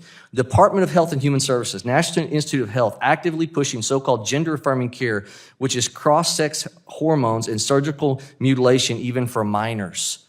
I wrote a letter to the NIH a week or so ago about this. A couple of suicides, and it gets brushed under the rugs. And hundreds of young adults, minors, these are young children we're giving cross-sex therapy to, hormone treatment, and you have suicides. And this is what the federal government prioritizes? So I want to ask you a question. It's not just that. It's not just the hypersexualized culture. It's also where we're going backwards when it comes to race. And we're trying to drive ourselves back to a place to where we're incentivizing a focus on not being colorblind, but looking at color versus the content of your character. Can you speak to that? Sure, if I may. There was somebody quoting Merriam-Webster. I will just quote Kendi. If racial discrimination is creating equity, then it is anti-racist. So they redefine language, as you do when you're embarking on a cultural revolution, in order to reestablish systems of discrimination based on identity, race being one of them. I'm out of time, Mr. Chairman. I thank you for your indulgence. Thank the gentleman from Oklahoma, and now yield 5 minutes from my friend from Wisconsin, Mr. Glenn Grothman.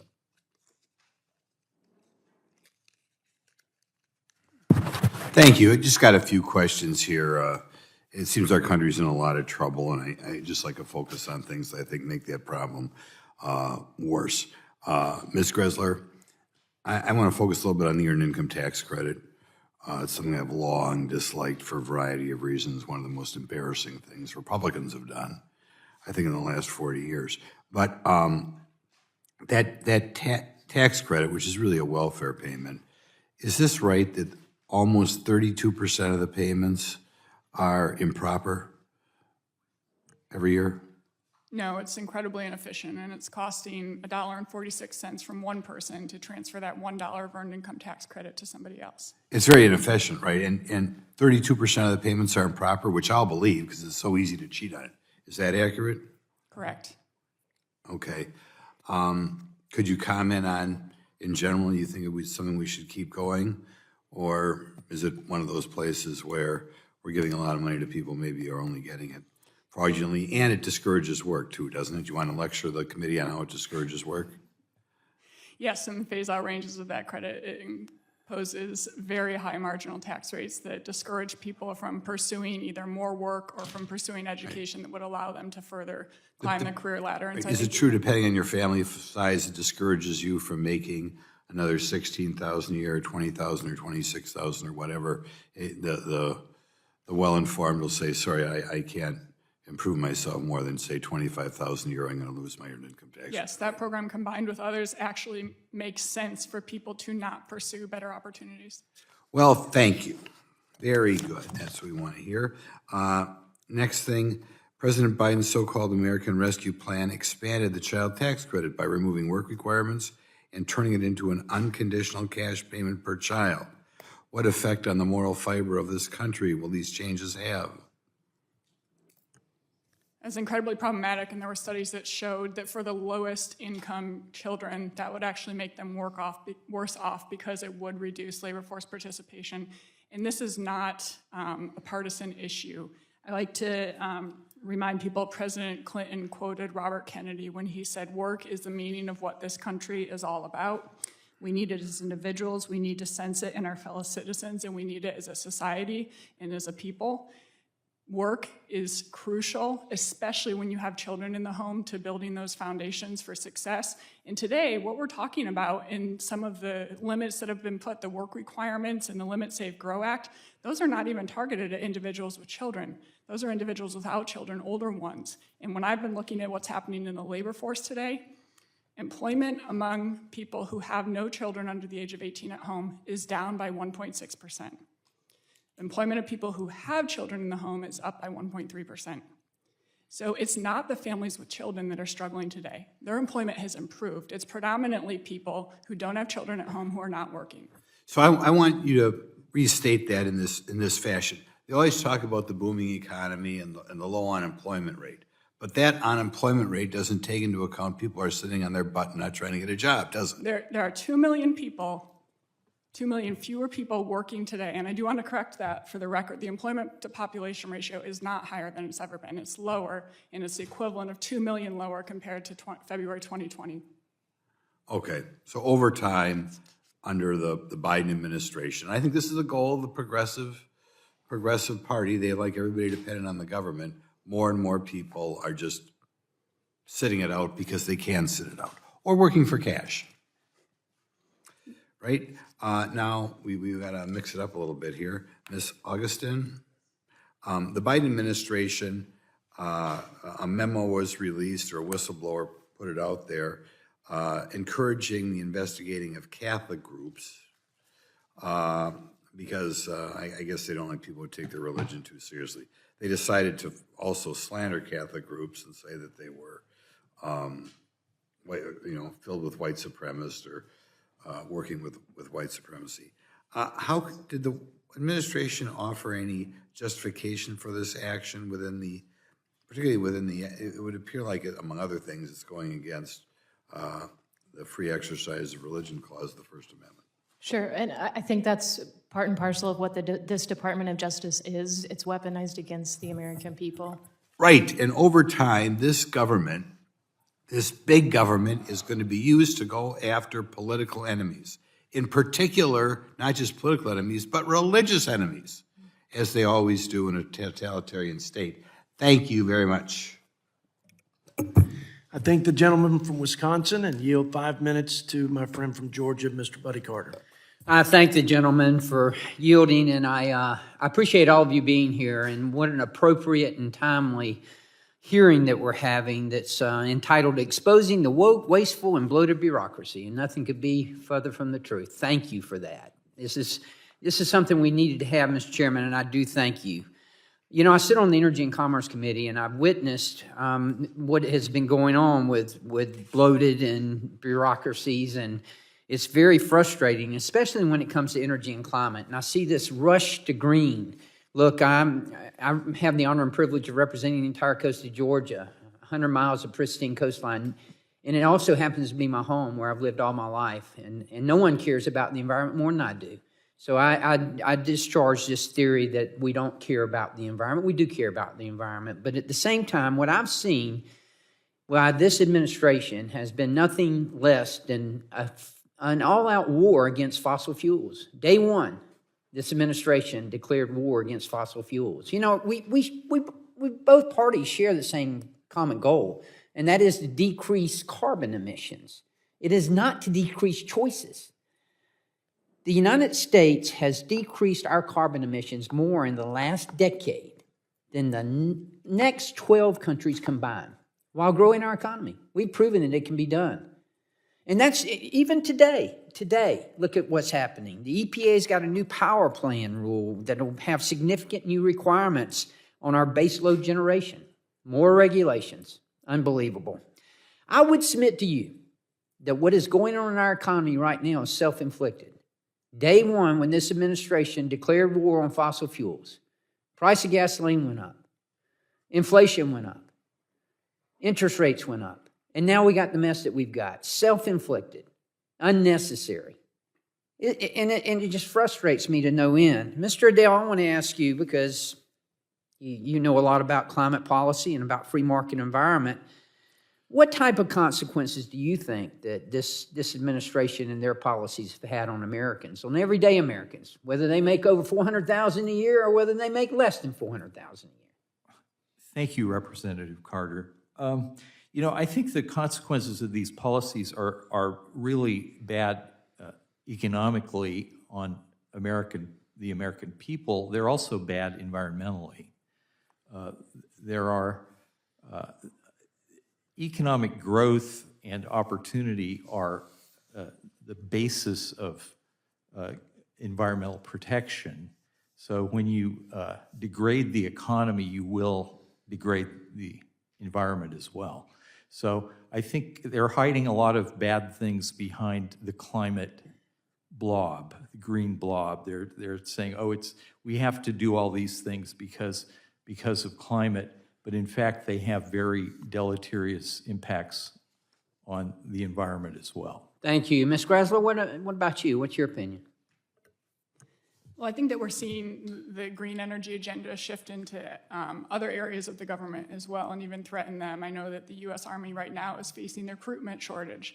And then at the same time that they are doing that, they were submitting a 50-page report of their new green energy climate plan. And so they're having to divert their resources towards fighting climate change instead of actually having the proper amount of army to protect the nation. You know, in the first 2 years of the Biden administration, Ms. Grasler, they have this government has spent over $500 billion in improper payments. But instead of seriously working to address that problem, the President Biden's budget proposes to inject even more spending on some of the worst performing programs, such as Medicaid, which spent $80 billion improperly last year, a 15.6 improper payment rate increase. Again, another example of the federal government failing to do its job and not even attempting to fix it or get better. What are the consequences for taxpayers because of this lack of accountability? Well, they're already paying about $1,800 per year, but I think it's incredibly insulting to them and causes them to lose faith in their government when the federal government expects taxpayers to pay the correct amount based on a 7,000-page tax code, and then the federal government when it's administering the programs that it designed itself, is spending $1,800 per household per year, $245 billion in total, making improper payments. Well, I'm out of time, but I do want to thank y'all for being here. And I want to thank you again, Mr. Chairman, because this is a very appropriate, a very timely hearing that needs to be brought to the attention of the American people, because this rush to green, as if we don't care about the environment, is ridiculous. We do care about the environment, but we also care about our economy. We also care about people being able to make ends meet. That's what we want to do. Thank you, Mr. Chairman, and I'll yield back. I think my friend from Georgia couldn't agree more. We love God's great earth, and we are stewards of those natural resources, but we better be stewards of taxpayer resources or everything that anyone cares about on any side of the political spectrum will be irrelevant because we'll bankrupt the country. With that closing remark of mine, much shorter than my introduction, I might add, I want to thank the witnesses. You all do a lot of prep to come here, and you spend a lot of time with us. You've been generous. We appreciate your insights, your input, and God bless you. And we'll close by saying that members can submit written questions to be answered in writing. Those questions and your answers will be made part of the formal hearing record. Any member who wishes to submit questions for the record may do so within 7 days. And with that, the committee stands adjourned.